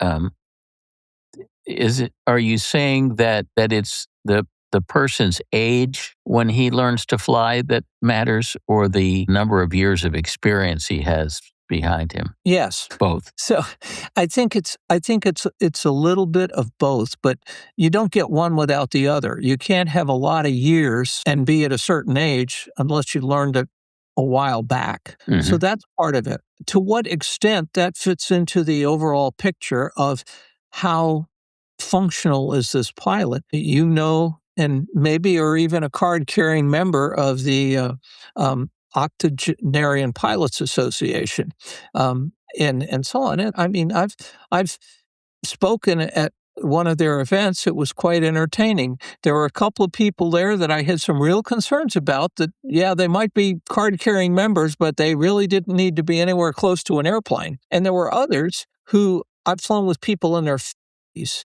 that I said, it might be time for you to quit at this point, and hate to be the bearer of bad news. And in most cases, there are exceptions, but in most cases, they said, you're right. I'm just not where I need to be. Additional training helps. Being very cognizant of following procedures and checklists, that's all basic flying 101. But as you get older, it's really important. Gear up landings. That's a big one in retractable gear airplanes, and the insurance company takes a lot of attention to that. We now are starting to get some technology that helps us. So, for example, I have an Aspen unit in my airplane, and it fusses at me at 500 feet above ground when I'm on final approach. That's always the mandate for me, if I haven't double-checked the gear before, to go take a look. But I always put the gear down at the same place. On an instrument approach, it goes down at the final approach fix, and in the VFR traffic pattern, it always goes down at a beam on downwind, the beam of intended landing. And then it's always a mandatory check for me that on short final, 500 feet or whatever, whether the thing calls it out or not, gas, undercarriage, mixture, prop. Pump if you're so equipped. And am I ready to go around? And that's another area we could have. I see a lot of people, and the NTSB picks a lot of people out of the weeds because they don't practice go-arounds very much. And older pilots have a little more difficulty in processing some of this stuff quite as quickly as they used to, unless they are practicing it regularly. So when I fly with some of my mature friends, I tell them, at some point we'll be doing a go-around here. In fact, I'll probably screw up your best approach just out of cantankerousness so that you get the muscle memory worked into power, pitch, flaps, gear, etc., to get this thing going in the right direction. You're close to the ground here. We can't afford to screw up. And the likelihood of making a gear-up landing after a best approach is greater because it throws your whole rhythm off. It's just not what you're used to doing. Well, and that's where ATC can throw a curveball at you with something. Once we get out of our established rhythm, and this is one of the things the airlines discovered, is if a checklist is interrupted, you go back and accomplish the whole thing again. And sometimes you're going into a busy place and you're getting rushed. So on instrument training flights, for example, you might be going to a number of airports close by, and programming of our equipment can take a little bit of doing and so forth. I'm in the habit of saying to controller, I'm going to need an off-course vector for just a little bit, so give me a moment to get set up. They're used to that, and they say, fine, give us a call when you're ready to come back. Don't get halfway to Kansas before you call us, but, that works out fine. Don't let the airplane get to some place that you haven't gotten to at least a couple of minutes before. Have I said anything new here? Absolutely not. There is nothing new. Sadly, that's true. And I think a lot of pilots are uncomfortable talking to ATC, and they, you really should think of, especially if you're a single pilot IFR, you should think of the ATC guy as your right seater. He's there to assist. But so many pilots don't don't do that because they're So not you brought up comfortable. something that I wanted to discuss. I had it on my note here, and that is I've been engaged down here in the swamp, Charleston, South Carolina area. I thought the swamp was in D.C. That's a different Well, swamp. so I made the Swamp. distinction when I was on the board that this was swamp south and DC is swamp Okay. north. So Okay. that's the distinction I make, and you understand. But off the arrival and departure end of our primary runway at Charleston International, outside of the Class Charlie, there have been quite a number of resolution advisories and close calls. The Air Force is flying C-17s around here, and of course, lots of airline equipment. And the air traffic control has to line them up. And the alternative would be, we could expand the Class Charlie. Well, we're not sure that's the best idea. So we started a little education campaign that basically said, when you get within these boundary areas, and I had ATC draw it up as to kind of where the corridor was, where they were getting airplanes lined up or departing. If you're above 2,000 feet, give ATC a call. You're not required to do it, but it would sure be a good idea. If that's too much for you to do, or they're too busy to talk to you, at least monitor the appropriate frequency, because with ADSB, they can see you.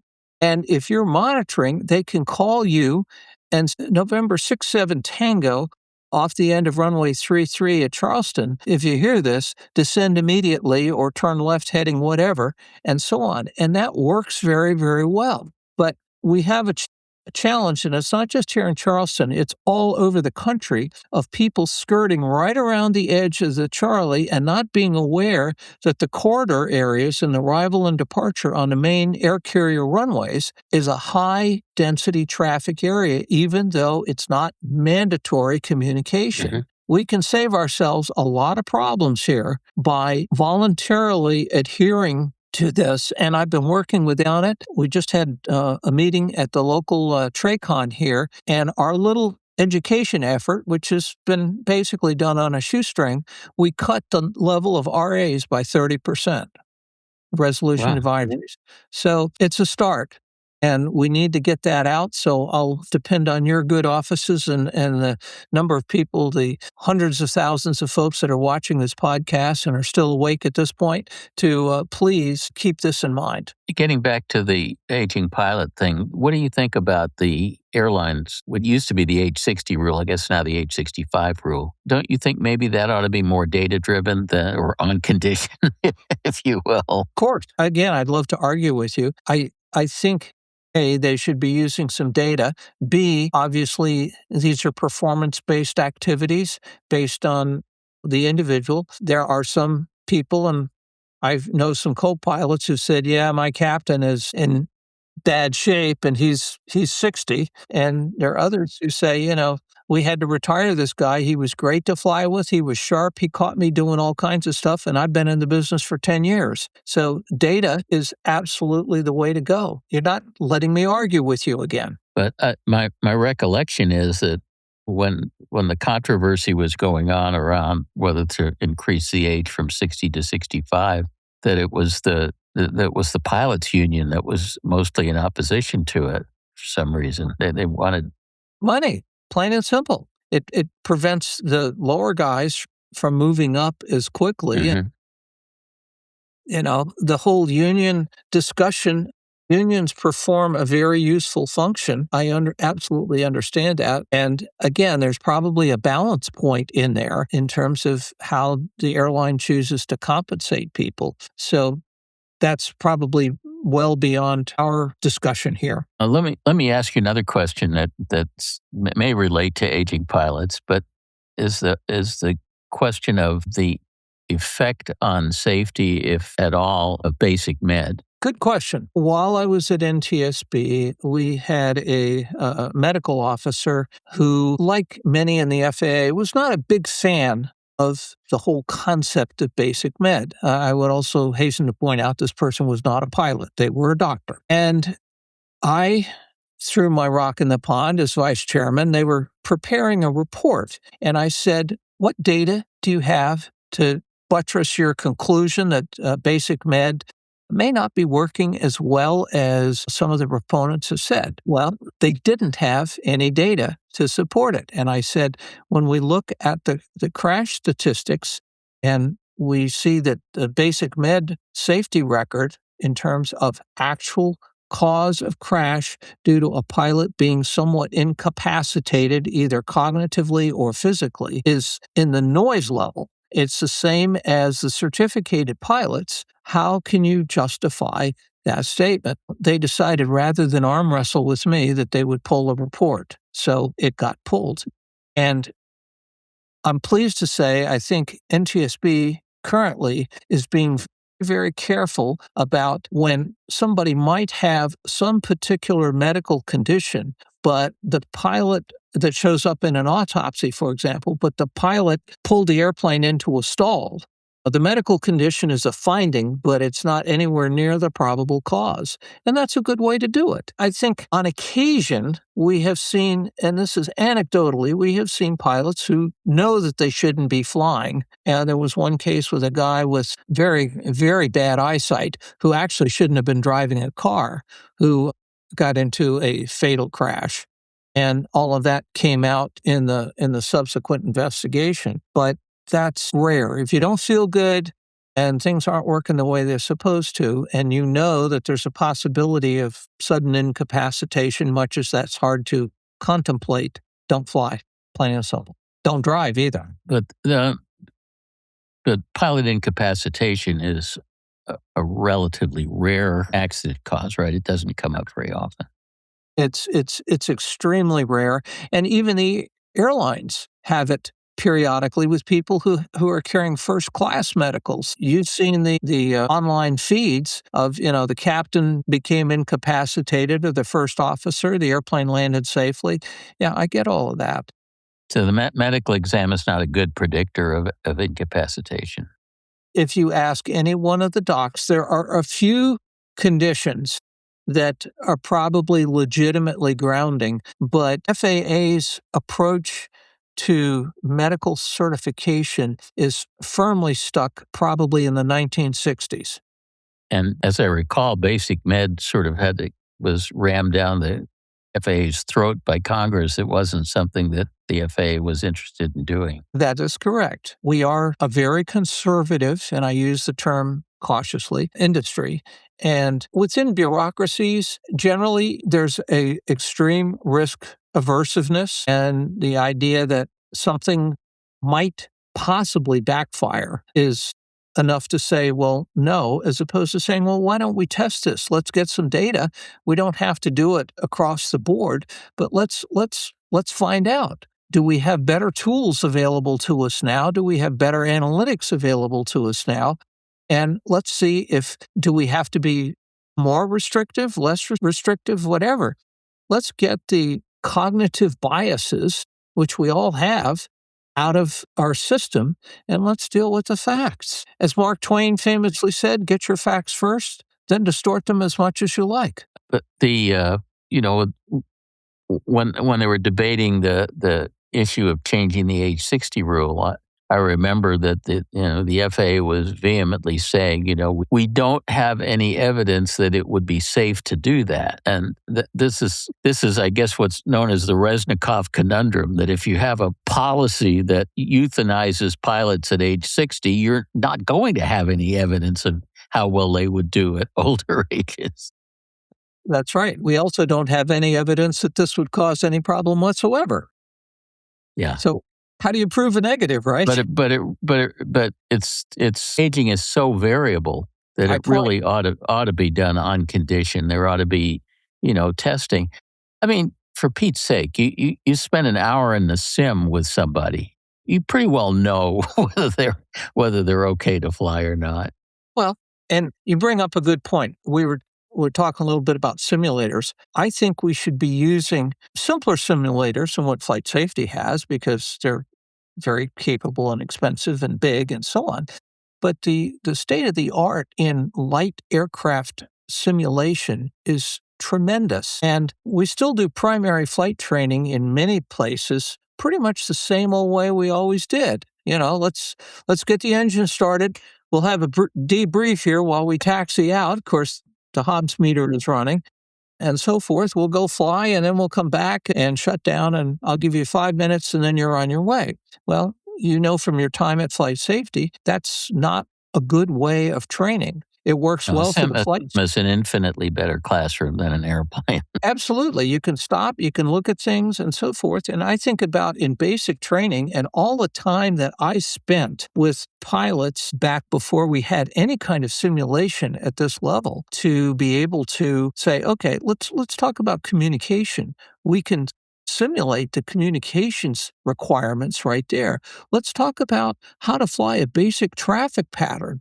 We don't have to do that in the airplane with a visual simulator very nicely. And so you kind of get the whole idea and the rhythm of, plugging in the parameters, which we're going to do the same place, the same time, and so on. I'm really interested in from when we're abeam the downwind point, for example, with a new pilot to getting them into touchdown. I'm not the least bit interested generally because they've got takeoff and climb out and all of that taken care of. But I'm spending way too much time getting to that particular point, and it's essentially wasted. Same way with learning avionics. My goodness, we're getting a little smarter on that in that you can duplicate avionics on your iPad, but it would be nice to have some of the total environment of air traffic control interruptions and having to deal with airplane and some other kinds of things, as opposed to just sitting there and punching stuff up on your iPad once you get beyond that. The iPad is a part task trainer. It's not a full training environment, which we can now do very well. But of course, airline pilots and pilots of big biz jets and stuff, they go through sim training once or twice a year. They have to. And would seem like you could evaluate them in sim training and determine when they have reached an age when they're no longer fit to fly, which would be very different for each person rather than having a single cutoff like 65. Additionally, they have all of the FOQA data, all of the information that's coming off the airplane. Yeah. And if you see a pilot who is consistently having a problem and outside of what they consider the normal parameters, that's an opportunity to say, let's get this person into the sim, let's see how they do, and maybe we have an evaluator captain go fly with them a little bit to kind of see how they're doing. But you've got a constant data monitoring, just like on our engines. When when temperatures start to exceed a certain area, it's time to get your cylinders lapped, or your valves, excuse me. What am I missing here? Yeah. I remember all the time that I trained at Flight Safety, and I was very sad when Flight Safety decided they were going to go out of the piston business, because I agree. Those simulators were a marvelous resource. But, the Flight Safety tended to pair up pilots going through training. So you'd spend an hour flying in the sim with somebody else in the right seat watching you, and then you'd switch seats and you'd have the other guy fly and you'd be in the right seat watching him.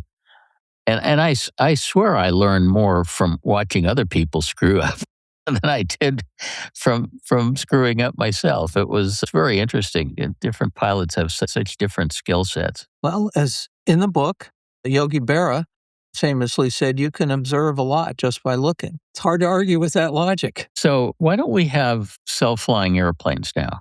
It's always seemed to me that that's a much, much simpler problem than self-driving cars. And self-driving cars have been solved.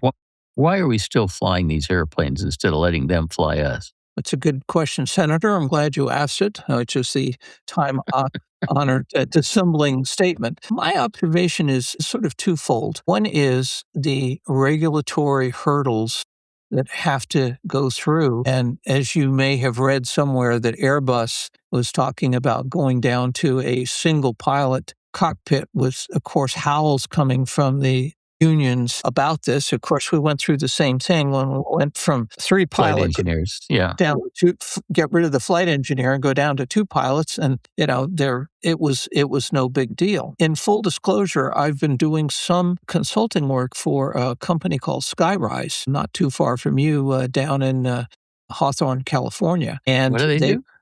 I'm sorry? What does Skyrise do? Well, I'm glad you asked that question. Skyrise has developed what they call a simplified vehicle operation. And the brains behind the company is a mid-30s Stanford PhD. And he's said, if one computer is good, two computers is better, and three computers is even better than that. And if you don't use the same hardware, in other words, you use different hardware on each computer, and if each computer is running different software, but it's all doing the same thing, what would happen? What would the reliability be? Well, you being a mathematician, you would appreciate this. 10 to the minus ninth is how the math works out based on mean time between failures, which is 1 in a billion failures, and that everything would fail. And typically, if one system fails for whatever reason, hardware, software, what have you, the other two would vote odd man out and say, okay, pilot, we got a problem. We still got control here and everything will work well.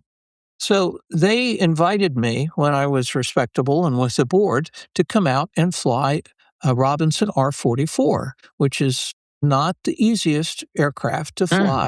I'm a fixed-wing guy. I don't know from helicopters. I'm, highly experienced with about, maybe an hour and some odd in various different types of helicopters. So they said, we'll teach you how to operate this thing in 30 minutes.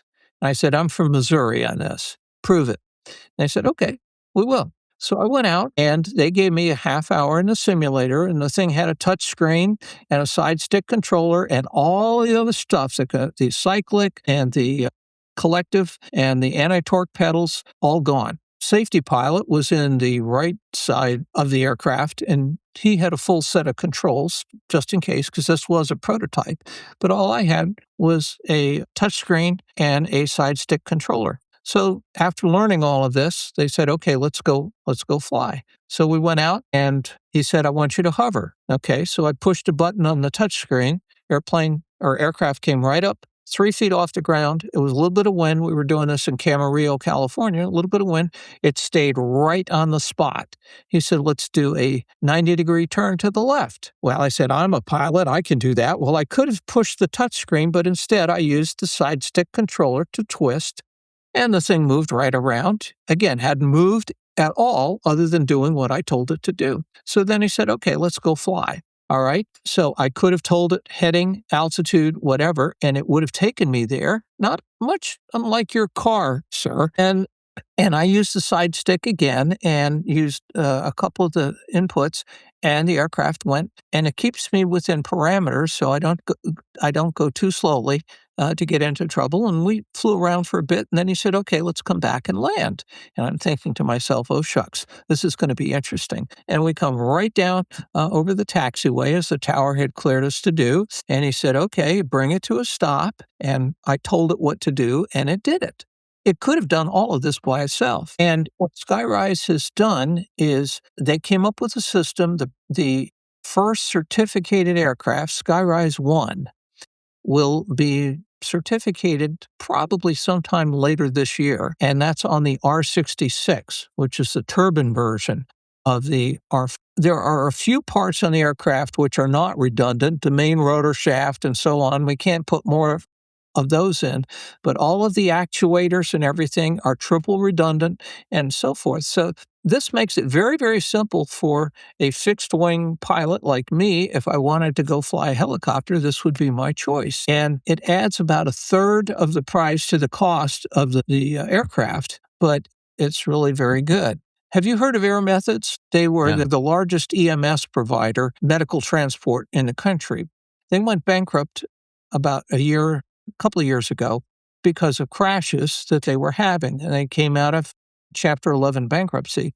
The president of Air Methods said to Skyrise president, I want your system in every one of our aircraft as you get it certificated. I'm tired of going to funerals. The Department of Defense is also interested because it can cut their training time way, way down. And so it's an optionally piloted vehicle. You can either fly it, and it will keep you within the bounds. And they have demonstrated Guinness Book of World Records, the first fully automated auto rotation. And that's saying something.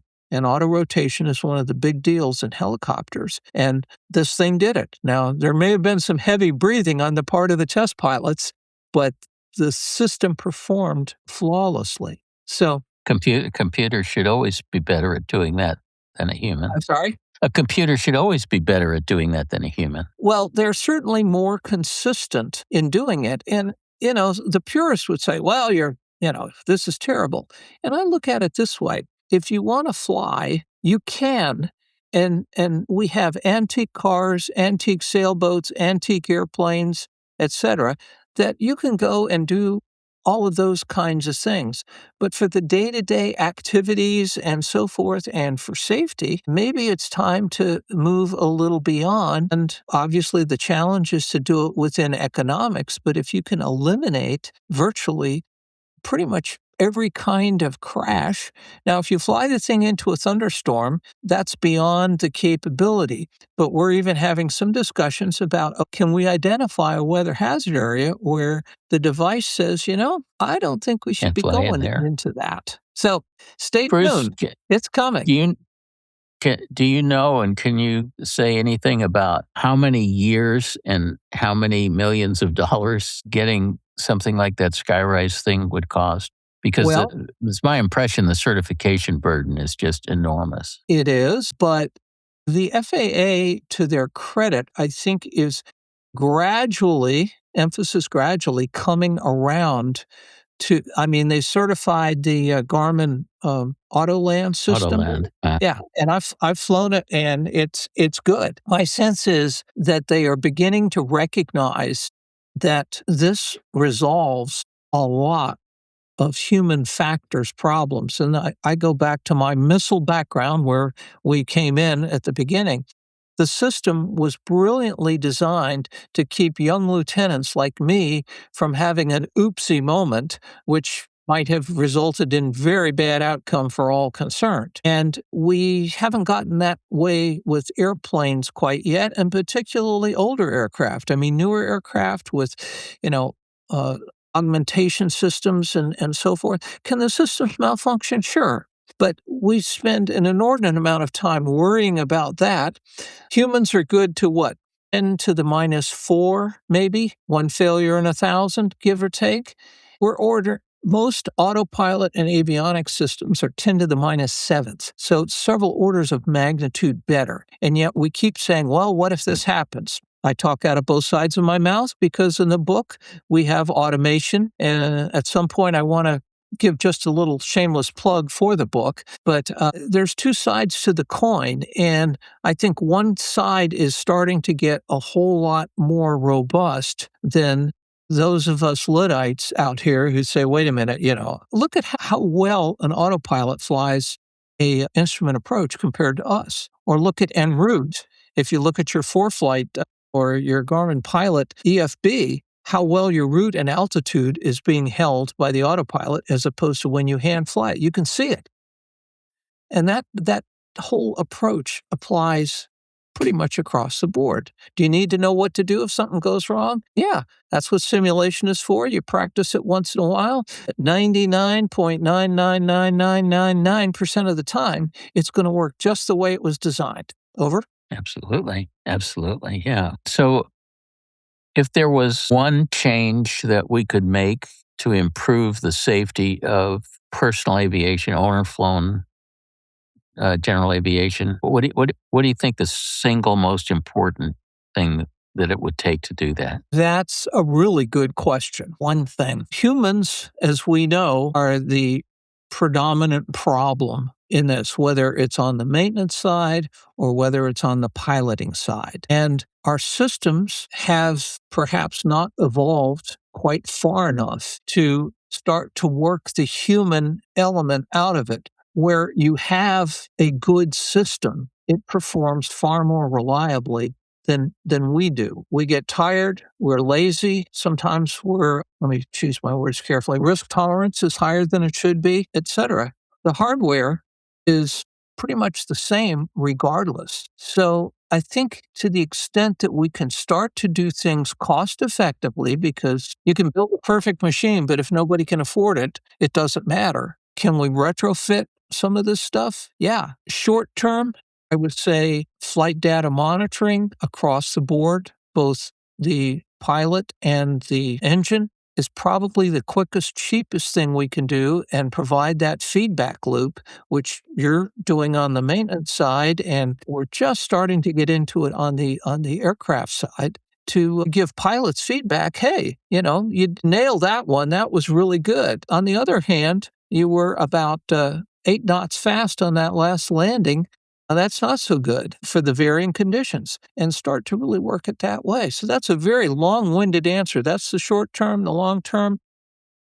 The long term is getting the human out of the system altogether.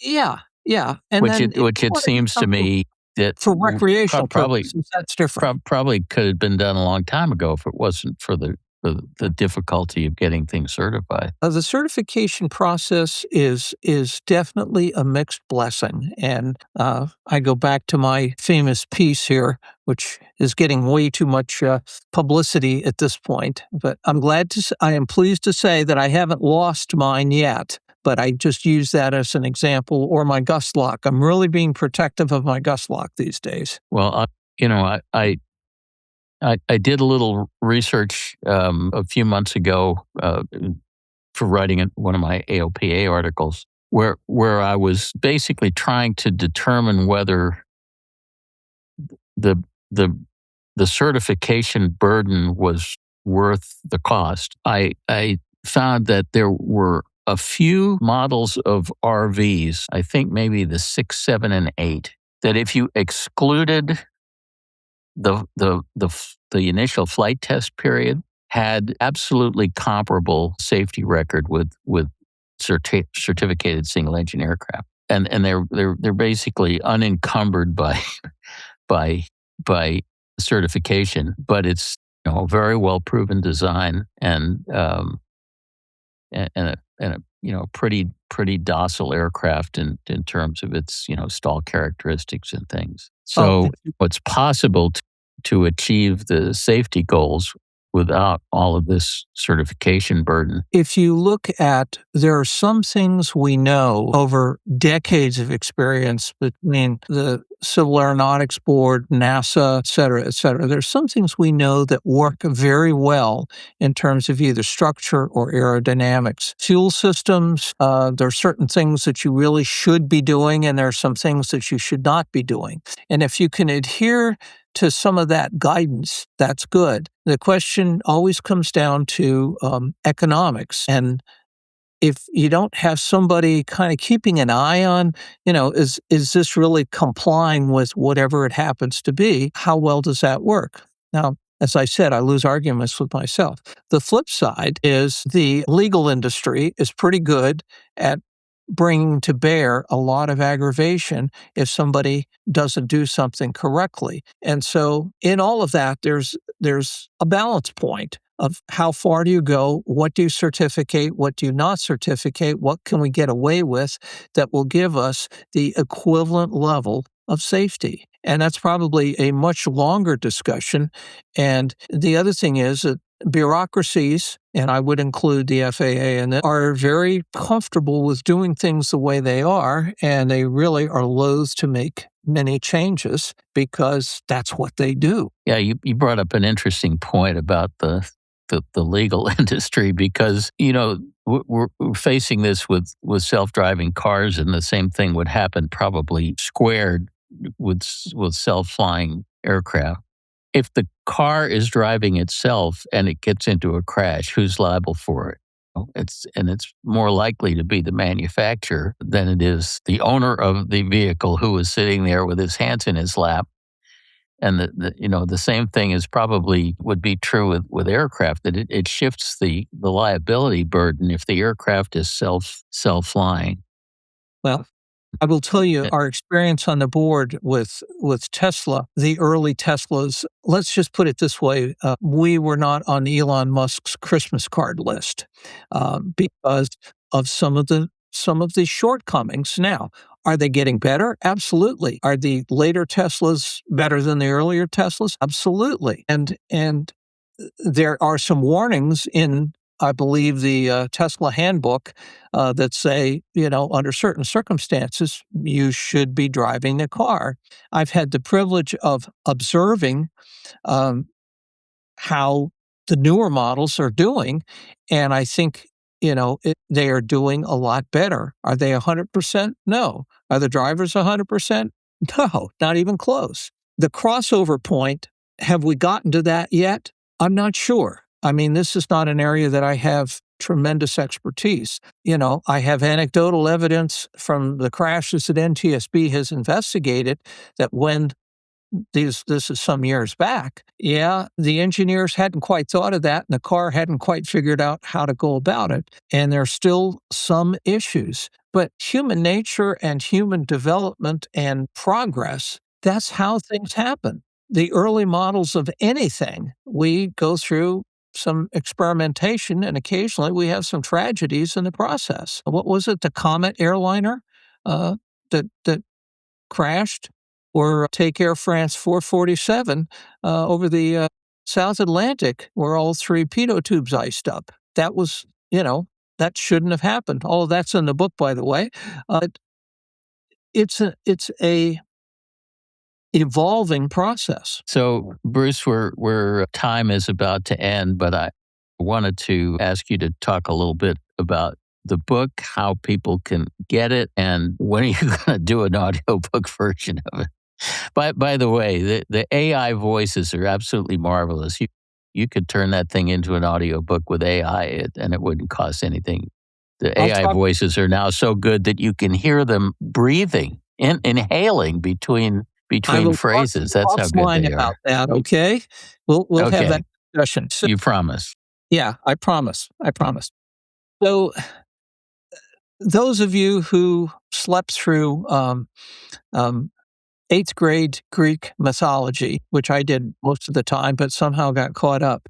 You'll remember Icarus was the gentleman who flew too close to the sun after his father told him, the wings are made of wax and feathers. Don't do that. And of course, he got taken in by what I refer to as rapture of the sky, which still affects pilots today. And they just, it's just so amazing what we do with aircraft. He flew too close to the sun. The aircraft fell apart just like it was predicted to do, and so on. The same thing applies pretty much across the board as we've been talking about flying airplanes, pilots, what breaks, what doesn't break, what works, what doesn't work, and so on. I'd like to say that there is something new here in the book that hasn't been discussed before. And the answer is no, there will not be. What I'd like to offer is, first off, a very eclectic perspective on kind of how we got to where we are, and perhaps more importantly, how we can, with the tools that we have today, not getting too far ahead, 10 years from now will be different, but the tools we have available to us today and the kinds of aircraft that we will be flying, some of them 40, 50, 60 years old, how we can avoid having a bad outcome in that. And I look at it from the view of a new flight instructor, an older flight instructor, from simulator training to corporate flight operations to National Transportation Safety Board. And each one of those is part of a mosaic or picture that fits together to help pilots, managers, insurance companies to learn stuff that we've spent billions of dollars learning or relearning that doesn't have to happen. And it's all condensed here. And I try to have a little fun with it. There's some quotes in there, a little sardonic humor perhaps. I love the humor in the book, Bruce. And it was so you. Well, what's the saying? A spoonful of sugar makes the medicine go down, and so on. And try to do it also with a bit of humility in that, I've had the privilege of doing this for my entire adult life, and I still am looking for the perfect flight. I haven't done it yet, and I don't know that I ever will. But the point is that we get new challenges coming along. But when you're making a recipe for chocolate chip cookies, you kind of follow along that there's certain things that work and certain things you don't want to put oregano in there. It just doesn't work with chocolate chip cookies. And that's a bad metaphor. But anyway, I think people will find the book entertaining, and hopefully they will learn something, even though there's nothing new. They will learn something along the way, and it applies to new pilots, middle-aged pilots, and very experienced pilots. We see airline pilots that towards the end of their careers came to grief because they didn't follow some of the basic stuff that we all knew and we're all way too smart to have happen to us. So that's kind of the short pitch.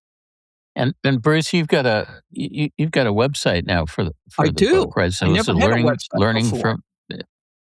learning from Icarus.com or something? Learning from Icarus, no spaces in between, and Icarus is spelled Icarus. That's the Greek spelling and the correct spelling. And there you'll learn more than you wanted to know about me. We'll have some samples of some of the pages and what you're getting yourself into, and you'll be able to order the book. Initially, we've got e-versions, and I may actually, by the time you see this, I may have the opportunity to buy hard copy directly from me, starving author. Or if you don't want to do all of that, you can go to Amazon, and they will be only too happy to take your money, a lot more of it than what I will if you do it directly.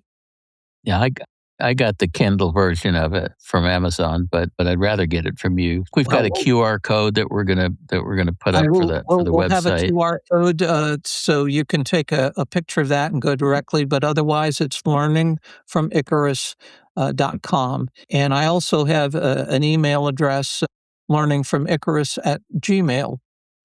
So you can communicate directly with me on that. And if you like the dog food, give me a good rating. If you don't like the dog food, I'm the guy that needs to get the email saying, hey, why did you say that? And explain it to me, and I'll be happy to let you know. So thank you, Mike, very much. And it's a wonderful read. I will also cross-endorse Mike's book, because in the beginning of my book, there are several books that you should get. His engine book is absolutely spectacular, and I'm a customer of Savvy and a perennial thorn in Mike's side on some of the great things that Savvy is doing. Well, thank you so much, Bruce. This has been a pleasure. My dear old friend. Love being able to spend this time with you. And thank you, everybody, for joining the podcast. If you enjoy these long-form interviews, don't forget to follow, subscribe, like, all the good stuff, and tell your aviation friends about the Aviation Masters podcast. And we will see you next time. Thank you, Mike, and safe flights, everyone.